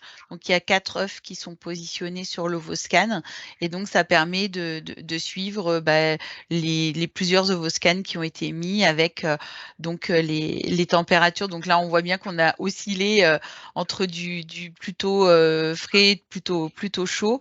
Donc quand les œufs sont dans la zone qui est acceptable, on est dans une couleur jaune. C'est vrai que c'est quand même un point qui est intéressant en termes de suivi de la température des œufs, qui est un point important. Et du coup, le dispositif est complété par un dispositif de suivi de la température ambiante, hygrométrie et CO2 aussi en même temps, donc dans le dispositif de Nesborn. Est-ce que Valentin, sur ce point-là, vous voulez compléter quelque chose? Non, tout est à peu près dit. C'est vraiment un outil très pratique. Si on est parti, on n'est pas forcément au poulailler dans le milieu de matinée ou quoi, on peut jeter un œil ce que ça donne. Et comme je disais, les personnes de chez BD à Villouarge 7 là sont présents aussi sur l'application et sont riches en conseils par rapport à ça. Donc non, c'est pas stressant dans mon cas en tout cas. Merci. Alors, je vois que Franck Delot a réagi aussi dans le système de suivi de la température. Peut-être que Eric, vous pouvez en parler un petit peu de ce dispositif. Voilà, donc comme vous passez à l'écran là, donc c'est le système MatchSense. Donc ça, ce sont les différentes sondes qu'on place donc sur les œufs. Donc dans 6 endroits du bâtiment. Hein. On a une centrale au milieu qui prend le CO2 et l'humidité du bâtiment. Donc ces sondes sont reliées à une centrale dans le local qui transmet par Wi-Fi sur application téléphone. Hein. Donc on peut mettre plusieurs personnes en suivi, hein, l'éleveur, le technicien et d'autres personnes s'il faut avoir une personne supplémentaire pour le suivi. Et donc, on conseille, voilà, la température de l'œuf, donc on raisonne en degrés Fahrenheit. Donc, selon l'âge, selon la date d'arrivée des œufs, hein, à J-3, J-2, J-1, on demande une température voilà, entre 97,5 et 98,5 Fahrenheit à J-3 pour arriver. Donc, cette température, elle monte légèrement lorsque le poussin est prêt à éclore. Arrive de l'ordre de 100,2 degrés Fahrenheit. Donc là, on demande à l'éleveur éventuellement, quand c'est les premiers, de bouger la sonde, de mettre sur un autre œuf. Et donc, une fois qu'on a 50% de poussins éclos, on passe alors au fonctionnement température cloacale, hein, étant donné que les sondes, elles sont toutes, je dirais, ou quasiment toutes, à plus de 100 degrés Fahrenheit, hein, vu qu'on est quasiment en éclosion totale. Donc, on passe en température cloacale. Et là, on demande donc une température entre 39,5 et 40,5 pour les J0, J1, J2. Et donc, en fonction de ça, on augmente ou on diminue un petit peu la température du bâtiment. La centrale CO2 est aussi importante pour savoir quand est-ce qu'il faut commencer à ventiler. C'est vrai que c'est un système, comme on veut garder le chauffage, le bâtiment assez hermétique pour ne pas devoir trop chauffer. À ce moment-là, on met en place, donc avec le système CO2, on peut savoir quand est-ce qu'il faut mettre en place la ventilation. Merci Eric. Du coup, Dominique, toi, tu as plutôt une gestion manuelle. On l'a vu un petit peu dans la vidéo. Est-ce que tu peux nous en parler un petit peu? Oui. Oui, on est moins moderne. Nous, c'est un peu à l'ancienne. On sélectionne 20 œufs sur l'ensemble des œufs présents que l'on repère avec un petit marquage à la peinture exprès, la peinture qu'on peut mettre sur les animaux, là je ne sais plus comment ça s'appelle. Et et on va prendre leur température 3, 4, 5 fois, ça dépend comment ça se passe, on va dire, par jour. Alors, ça dure finalement souvent que 2 jours, parce que le 3e jour, tout le monde est éclos. Et on veut qu'elle soit la plus proche de 38 degrés. Et on fait la moyenne des vins, des vins œufs de notre échantillon, et puis on joue sur la température, soit sur la température ambiante, la consigne de température ambiante, ou bien sur la hauteur de mon éclosoir. Vous avez vu que ça se monte et ça se baisse, et on peut aller chercher de la chaleur. C'est ce qu'on fait souvent juste après l'arrivée des œufs, pour chercher la chaleur en haut, puisqu'il fait toujours plus chaud quand on est en chauffage en ambiance. C'est toujours plus chaud en haut du poulailler, la chaleur, l'air chaud ayant tendance à monter. Donc on est un peu à l'ancienne, on mesure pour le CO2, on mesure pour l'humidité, on ventile pas les 3 premiers jours, et ça se passe plutôt pas trop mal. Merci beaucoup. Et du coup, en termes de justement de réglage de la température, tu disais quand on avait fait le film entre 33,5 et 34,5, c'est ça tes réglages? Oui, je retourne autour de ça, effectivement. Ce qui est important, c'est de mesurer que la température des œufs a une grande inertie. Et donc, si vous changez un paramètre, il ne faut pas mesurer la température dans les 5-10 minutes qui vont venir. Il faut y revenir 1 heure plus tard, le temps que les œufs se soient accoutumés aux paramètres que vous avez changés. Au début, on s'était fait un peu avoir, et du coup, on avait des œufs qui faisaient un peu le yo-yo en termes de température, parce qu'on était trop rapide à vouloir mesurer l'effet de notre changement. Et donc, c'est pour ça que lorsqu'ils arrivent du camion, ils sont toujours un petit peu… les camions sont adaptés aux œufs aux OAC, mais il y a cette petite variation de température qui arrive au départ. En plus, on ouvre les portes du poulailler pour rentrer les œufs, forcément. Donc, on va les remonter au plafond pour qu'ils aillent chercher la chaleur pendant 3 quarts d'heure, 1 heure. On les redescend, et ensuite, seulement 1 heure après, on va mesurer leur température. Oui, tu attends de revenir à quelque chose de stable. Il y avait justement une question tout à l'heure, si je dis pas de bêtises, sur le transport des œufs.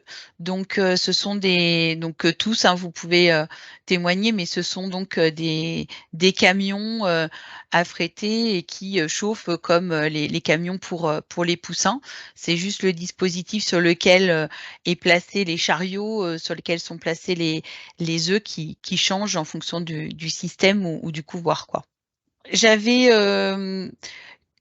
sur peut-être Valentin et puis Eric, par rapport à votre retour d'expérience sur l'éclosion à la ferme, quels bénéfices vous en retrouvez en termes de bien-être, comportement des animaux et puis zootechnie?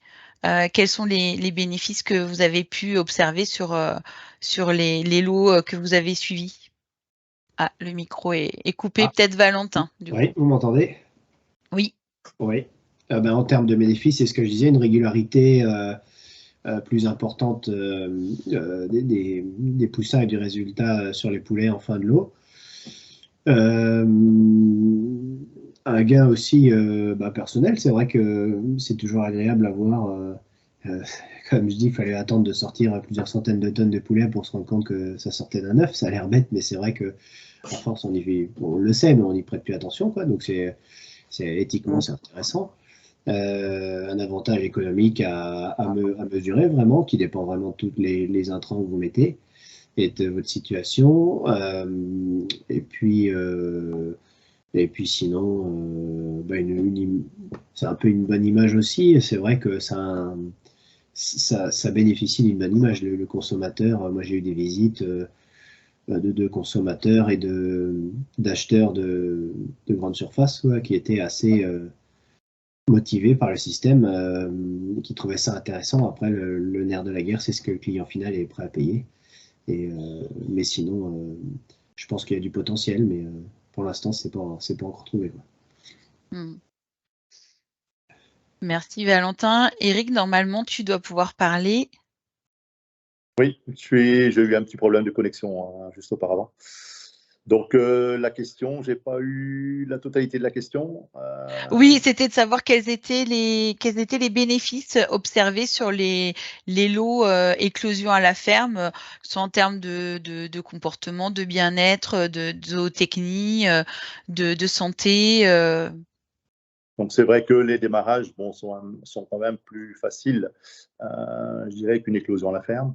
Bon, il y a toujours le point, je dirais, travail, hein, comme on a vu dans les différents reportages, hein, la mise en place déjà, ensuite le tri, la sélection des poussins. Sinon, les éleveurs sont quand même enchantés de pouvoir, je dirais, réussir, entre guillemets, aussi bien qu'à pouvoir, avoir des bons résultats. Et c'est vrai que les croissances sont légèrement améliorées et aussi, bon, l'accent est mis surtout sur l'utilisation moins importante d'antibiotiques. Alors ça, c'est des études notamment réalisées en Belgique et Hollande, hein, je crois, qui ont montré des nombres de troupeaux et des nombres de traitements réalisés moindres. C'est vrai que nous, en France, la maîtrise de la santé a permis vraiment de réduire l'usage des antibiotiques et tant mieux. Mais c'est vrai que c'est un point qui a été. Il y a encore un article qui a été publié au mois d'octobre de cette année par des équipes belges sur ce sujet-là. Voilà. Et puis bon, les éleveurs qui ont pratiqué l'éclosion à la ferme aussi ont vu qu'il fallait quand même une discipline pour la réception, que ce soit des œufs ou des poussins. Et on constate que les gens qui ont fait une éclosion à la ferme reçoivent aujourd'hui beaucoup mieux les poussins. Et donc on a parlé effectivement des aspects de contraintes aussi engendrés par l'éclosion à la ferme, les aspects de chauffage. Du coup, tu en as parlé un petit peu, toi, Dominique, tout à l'heure, en termes de quantité entre tes deux bâtiments. Tu peux nous rappeler un petit peu, justement, en termes de chauffage, ce qu'a peut représenter. Et puis, Valentin, peut-être pour en dire un petit peu deux mots aussi. Alors, avec la COP, avec mon groupement, on avait pris le soin de mesurer quand même un peu les choses.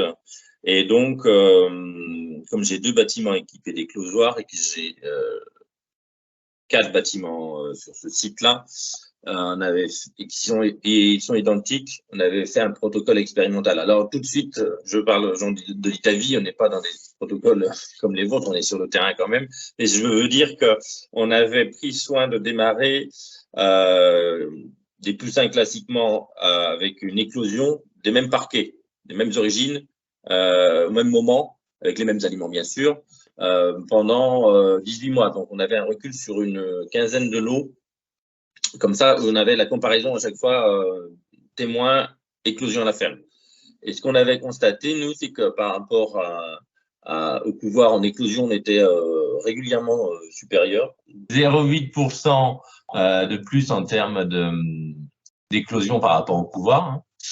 On avait un peu moins de tri parce que nous, on considère qu'on fait le tri de J0. On enlève les non viables et puis ceux qui sont morts juste après l'éclosion, ça arrive.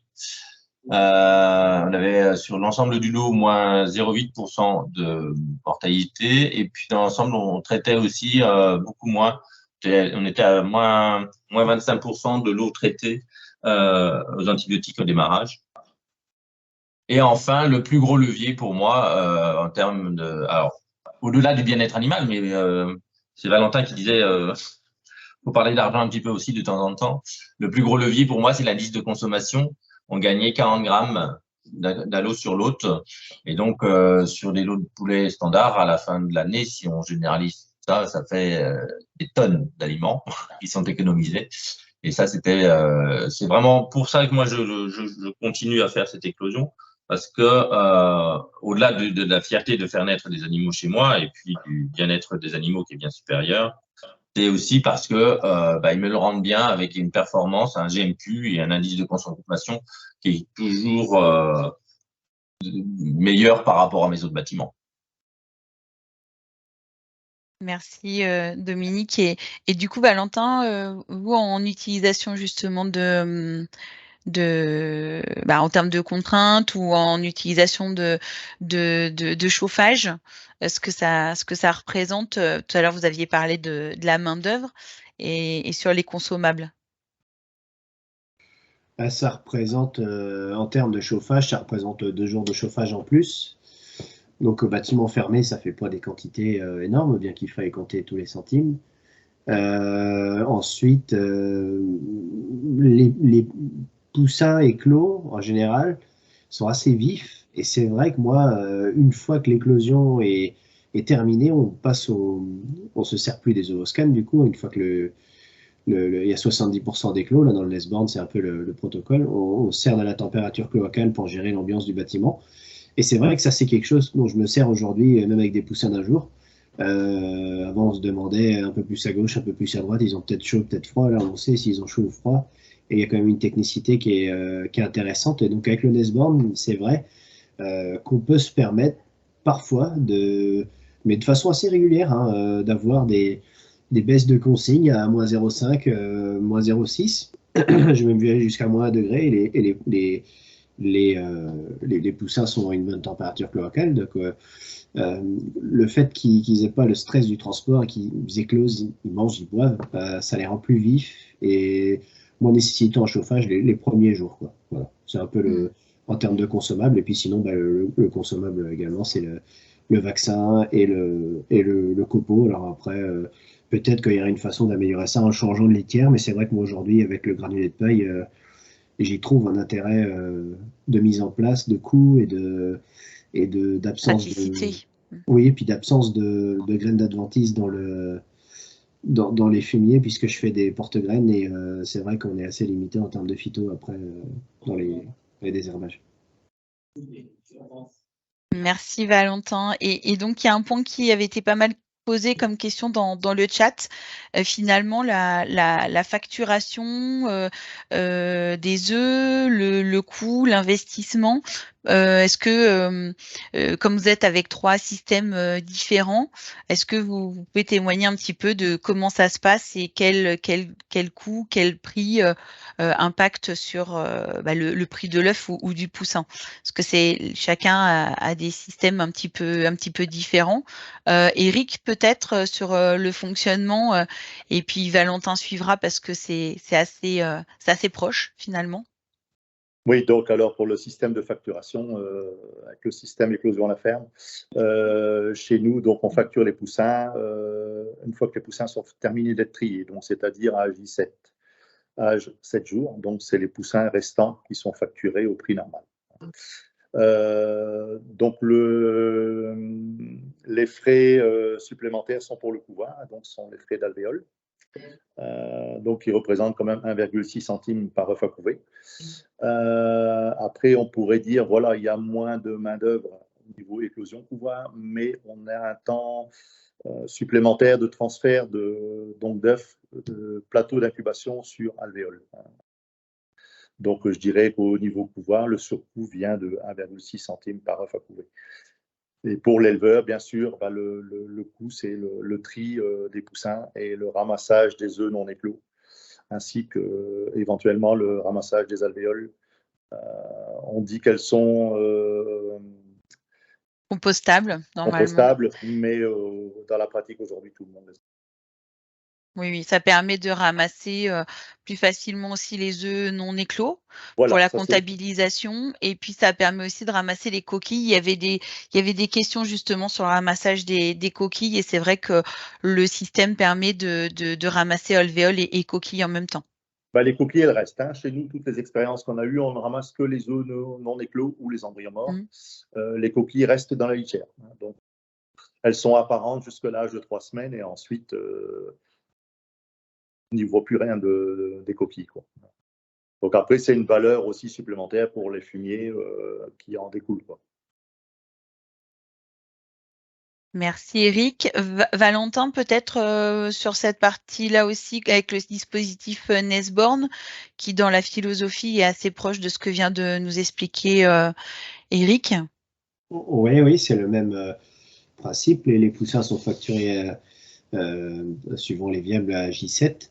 Et d'ailleurs, puisqu'il y a plein de monde qui nous écoute, c'est quelque chose qui pourrait être généralisé à tous les poussins, hein, même les poussins d'un jour, parce que ça responsabiliserait les couvoirs des fois qui sont comme nous, qui ont des soucis, mais des fois on les récupère en plein dans la tête alors qu'on n'a rien demandé. Et c'est un peu la discussion de marchand de tapis pour avoir une indemnisation après. Donc voilà, mais sinon, ouais, je trouve que le principe est assez fair-play. Et après, c'est basé aussi sur la confiance qu'a le couvoir envers nous. Et c'est un peu un truc, un système à main dans la main. On connaît les gens, on est en lien avec eux, voilà, par WhatsApp. Et puis en plus, je pense qu'après, ils ont un moyen de contrôler par rapport aux éclosions de ces parquets-là qui sont faits ailleurs. Et voilà, mais globalement, je trouve que c'est un système qui est assez intéressant. Il y a un surcoût de l'œuf de ce qu'on entend aujourd'hui. Moi, je ne suis pas dans les papiers. Il faudrait demander à Thierry Boursier et à Olivier Sionneau là, qui sont en train de réagir dans le chat, qui vont pouvoir en dire plus éventuellement s'ils veulent. Aujourd'hui, c'est pris en charge par UTPIN pour développer la technique. Bon, je ne sais pas ce que ça donnerait si on devait assumer le coût pleinement. Qu'est-ce que ça faudrait encore une fois prendre la calculette et voir ce que ça pourrait donner, quoi. Mais aujourd'hui, on n'a pas de surcoût. Il n'y a pas de surcoût de fait par rapport à un poussin d'un jour. Du coup, justement, Olivier vient de réagir dans le chat. C'est un surcoût qui représente en fait l'installation, la prise en charge du prix de la machine qui permet la dépose des œufs dans l'élevage en fait. Et Dominique, toi, ton système est différent, donc comment ça se passe chez toi? Alors, nous, chez Terrena, on a toute la filière, entre guillemets. On a nos groupements d'éleveurs, on a l'abattoir et puis on a le pouvoir. Et donc, on a fait quelque chose d'assez simple, c'est qu'on prend le nombre théorique qu'on devrait avoir de poussins, de 22 au mètre carré, par exemple, ou 30 000 dans mon poulailler. Et on facture le même prix que si c'était des poussins qui étaient arrivés classiquement. Et par contre, on a 2,5% de gratuit au lieu de 2. Ouais. D'accord. Donc, on a fait assez simple. Voilà, c'est comme ça qu'on a fonctionné. Mais nous, on est à une petite échelle parce qu'on n'est que 5 éleveurs à avoir le système d'éclosion à la ferme.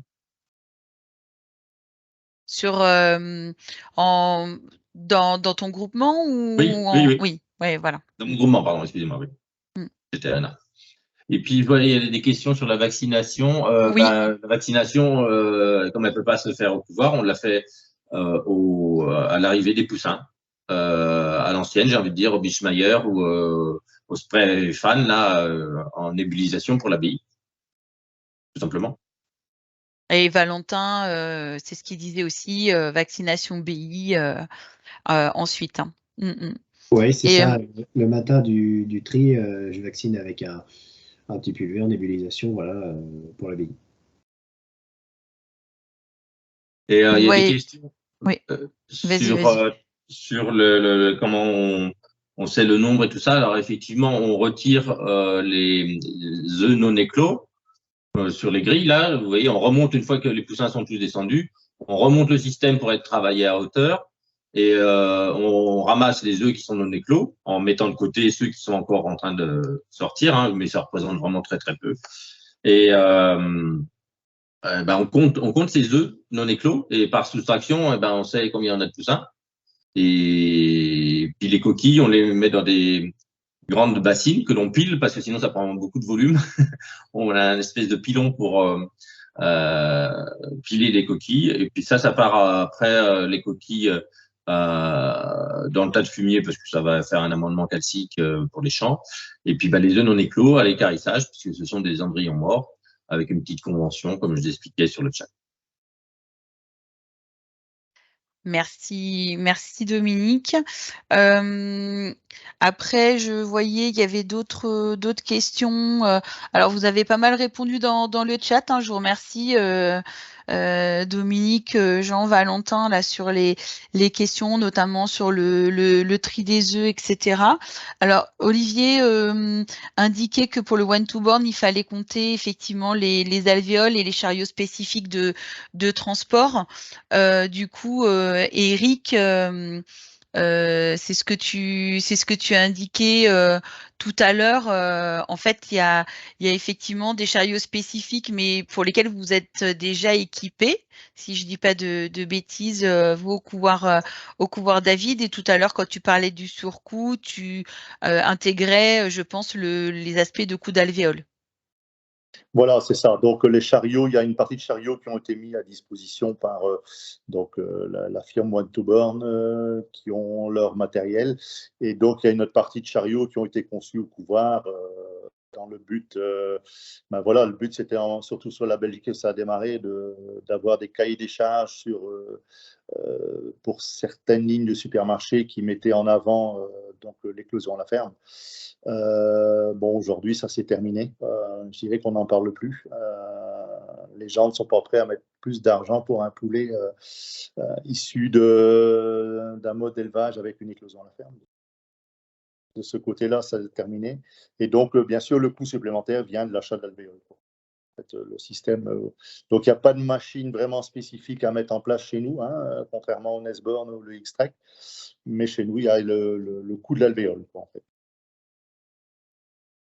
Merci. Et puis, du coup, avant de terminer, on a parlé rapidement de la vision, de la perception du métier et de ce que ça peut changer pour vous de mettre en place cette technique, et puis aussi sur l'attractivité du métier d'éleveur. Valentin, est-ce que sur ce point-là, vous vouliez réagir? Vous disiez que vous aviez fait faire des visites à des clients. Oui, alors c'était organisé par LDC, hein, mais c'est vrai que c'est toujours des gens qui sont intéressants à côtoyer, parce que c'est des gens qui sont un peu déconnectés quand même de l'élevage, hein. C'est des gens qui arrivent et qui déplient le petit PC portable sur le capot de la voiture pour regarder les cours des matières, et c'est des acheteurs de marques discount allemandes, hein, voilà. Donc ils sont venus voir l'élevage globalement pour voir comment ça se passait aujourd'hui du poulet standard tout venant. Et puis dans la discussion, le Nesborn s'est venu et j'ai montré les vidéos, dont celle que vous avez montrées qui ont été faites chez moi. Et c'était un lot qui était fait en Nesborn à l'époque, et c'est vrai qu'ils étaient assez enthousiastes, quoi. Ils disaient que ça représentait quelque chose d'intéressant pour eux. Mais bon, on pourrait finir sur une note assez cynique. Aujourd'hui, ces marques-là, elles importent du poulet ukrainien parce que c'est moins cher. Donc, le nerf de la guerre, c'est toujours l'argent, et il faut réussir à tout concilier. C'est pas une équation simple du tout. Oui, on est d'accord que comment dire, le fonctionnement, il faut que ce soit un fonctionnement qui soit gagnant-gagnant. Aujourd'hui, le cadre commercial est encore à fixer, si je comprends bien. Oui, c'est ça. Moi, en gros, pour reprendre une citation célèbre, travailler plus pour gagner plus, d'accord, mais travailler plus pour gagner la même chose, voire moins, si jamais il n'y a pas le retour sur investissement, voilà. C'est vrai que c'est compliqué. Et puis encore une fois, ça dépend si vous payez un salarié, si vous avez de l'entraide, etc. Et là, c'est vraiment tous les petits centimes qu'il faut ajouter et avec lesquels il faut tempérer l'enthousiasme qu'on a à faire cette technique-là, parce qu'il faut que ça reste aussi quelque chose d'économiquement avantageux. Et c'est vrai que la recherche de rentabilité, elle est dans les petits centimes, elle est loin derrière la virgule. Donc tout est à prendre en compte. Merci. Et du coup, peut-être Dominique, toi, tu disais que tu avais aussi reçu des jeunes, que du coup, ça a aidé aussi à faire connaître un peu le milieu de la viculture.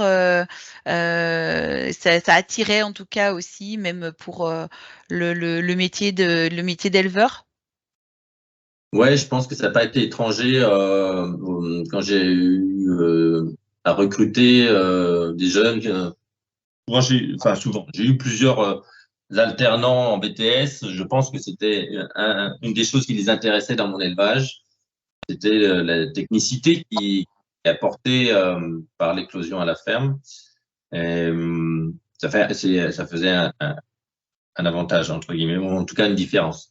Je suis d'accord avec Valentin qu'il faut tout compter. Je pense que moi, mon système est... On avait mesuré, nous, à l'époque, avec le groupement, que ça faisait un retour sur investissement, parce qu'il y a un investissement dans le matériel, comme je l'ai dit tout à l'heure, sur 7 ans.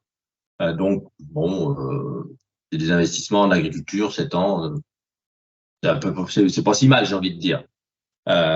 J'ai passé ce cap aujourd'hui, des 7 ans. Mais au-delà de ça, la fierté de réussir à faire naître les animaux chez nous, c'est un vrai petit frisson à chaque fois qu'on le fait. J'aime bien, ça donne du sel à notre métier. C'est en plus de l'aspect économique, ça. Hein. Et puis, on est fiers de le montrer à notre entourage, à nos familles, à nos amis, à nos voisins. Ça donne quelque chose d'intéressant. Ça change un peu le métier. J'ai vraiment aimé cette expérience et je continue de l'apprécier. Merci Dominique. Alors du coup, je vois que dans le chat, il y a eu pas mal de questions et notamment une question autour de la mise en place de cette pratique sur d'autres espèces, pintades, dindes, canards, oies. Alors non, on n'a pas en tout cas moi j'en ai pas. J'ai regardé dans la bibliographie, il y a d'autres personnes en amont du webinaire qui m'avaient interpellé sur est-ce qu'on a testé sur des animaux en poulette, etc. Donc non, j'ai pas d'autres résultats sur d'autres espèces et ni en lien avec de l'ovosexage non plus. C'est vrai qu'on l'a abordé un tout petit peu, mais c'est vrai que du coup on travaille en tout venant, donc mâle-femelle quand on travaille en éclosion à la ferme. Angélique, qu'il faut comprendre quand même autour de l'éclosion à la ferme, au-delà du bien-être animal, de la fierté, c'est basiquement économique ce que je vais dire, et le retour il se fait sur la croissance, la chair. Alors déjà, toutes les espèces de ponte, vous oubliez, parce que c'est pas du tout le cas, vous n'avez pas amélioré les performances de ponte avec ça c'est plutôt la génétique. Les croissances lentes, génétiquement, elles sont plus capées, donc elles vont avoir beaucoup de mal à avoir ce retour sur investissement. Donc, c'est vraiment sur les performances de croissance, de GMQ et d'indice de consommation que se fait le retour sur cet investissement. Donc, sur les autres espèces, on a essayé quelques œufs, on a essayé quelques grilles en pintade. Ça marchait pas mal aussi. C'était vraiment expérimental et plus presque amateur, j'ai envie de dire. Mais sur toutes les espèces sexées, vous n'y arriverez pas. Sur la dinde, vous pouvez vous faire plaisir à essayer, mais si c'est tout mélangé après des mâles et des femelles, pas rien donner. Il faut être un peu pragmatique quand même. Oui, non, mais c'était par rapport aux aspects qui étaient posés comme question sur ce point-là. En tout cas, il n'y a pas de données qui existent. En tout cas, moi, j'en ai pas trouvé dans la littérature. Ce que je vous propose, c'est que de conclure avec Estelle qui va vous présenter un aspect justement de prise en compte un petit peu global de la pratique d'éclosion à la ferme, ce à quoi aboutit les travaux du LIT Westerel pour juste avant de conclure. Oui, du coup, les travaux du LIT, en fait, reprennent un peu tous les témoignages qu'on a pu avoir ici lors du webinaire. Donc, en fait, là, ça va être sur l'exemple du X-Trek, donc qui est présent également chez Dominique. L'idée, c'est d'avoir une vision multicritère qui sont basées sur des retours d'expérience, donc un peu comme on a eu ici, mais nous, on le fait donc sous format de fiche avec notamment la lecture d'un graphique radar, donc qui se lit de la manière suivante. En bleu, vous avez la réception des poussins à un jour, donc qui est une base, on va dire, à 0. Et en vert, l'éclosion à la ferme, qui est notée par l'éleveur, ou en l'occurrence ici l'éleveuse enquêtée, de -3 à 3. Donc en 3 étant une amélioration importante du critère, et -3, une dégradation importante de ce critère. Donc, sur les deux premiers critères qui sont évalués, il s'agit du bien-être animal et de la santé et de l'état corporel des animaux. Donc, comme ont pu vous le décrire les techniciens et éleveurs, on a le même retour ici d'expérience, c'est-à-dire une forte amélioration du bien-être et de la santé des animaux, qui se traduit en fait par le fait d'avoir moins de mortalité au démarrage, avec des poussins aussi qui vont se mettre partout dans le bâtiment et donc qui vont accéder à l'eau et à l'alimentation beaucoup plus rapidement. Et cela se traduit également par des meilleurs résultats avec moins de boiterie et moins de pododermatite, par exemple. Par rapport à la praticité pour l'éleveur, ici, on est sur une notation de 2, puisque l'éleveuse a noté qu'il n'y avait pas de surcharge de travail liée au fait d'avoir l'éclosion à la ferme, mais elle note en revanche un inconvénient qui a été également souligné par les témoignages précédents, qui sont le fait de mettre les œufs 3 jours avant les poussins, et donc d'en tenir compte dans l'organisation. Et comme le disait, je crois que c'était Valentin, cela peut faire sauter un week-end, par exemple. Sur l'aspect satisfaction au travail, j'ai l'impression que tout le monde a eu le même retour. Il y a une grande satisfaction à réaliser le travail d'éclosion à la ferme et une grande satisfaction et une grande fierté, j'ai l'impression, dans son métier. Par rapport à l'investissement, donc comme le disait Dominique, notamment sur le X-Trek, il y a un coût assez important, donc ici d'un peu plus de 34 000 €, donc qui représente du coup une dégradation du critère par rapport à la réception de poussins de 1 jour, malgré les aides du groupement. Ensuite, sur la longévité, c'est un système qui, dans cet élevage, a été installé depuis 2017, qui n'a pas présenté de problème particulier, donc qui est noté positivement pour l'éleveuse. Et si on finit par les performances de croissance, ça revient un peu aussi aux premiers critères qui ont été évalués. Il y a un GMQ plus important au démarrage des poussins qu'a noté donc l'éleveuse, d'où une notation très importante de ce critère. Donc en fait, ce radar-là, vous pouvez le retrouver donc sur nos fiches qui sont présentes à travers le QR code ici. Je peux vous remettre également le lien dans la conversation. Donc vous avez accès à d'autres fiches également, notamment sur l'éclosion à la ferme. On en a 3 autres qui présentent les autres systèmes comme le Nestborn, mais en fiche top-down. Voilà, et après, plein d'autres fiches sont disponibles sur d'autres thématiques. Je vais du coup laisser Angélique conclure le webinaire et je vous remercie. Merci beaucoup. Merci à tous pour votre participation, pour les échanges riches au vu du nombre de sur la pratique. Je pense qu'on a il y a eu beaucoup d'échanges et d'interventions. Merci à tous pour ceux qui avaient les réponses d'avoir répondu dans le chat. Ça a permis de répondre à pas mal de questions. Les participants ont l'air intéressés. Nous espérons que l'ensemble de ces éléments vous ont permis de mieux comprendre ce que c'est l'éclosion à la ferme, de mieux cerner les intérêts mais aussi les contraintes qui ont été évoquées, et que ces éléments auront un écho technique et puis sans doute commercial. On l'a entendu à plusieurs reprises aussi lors de la discussion pour le développement, le déploiement de cette technique plus largement. Un questionnaire de satisfaction sera envoyé dans la journée pour avoir des avis. S'il y a des questions pour lesquelles on n'a pas apporté de réponse, n'hésitez pas à les mentionner dans ce questionnaire avec votre email. On reviendra vers vous avec les réponses.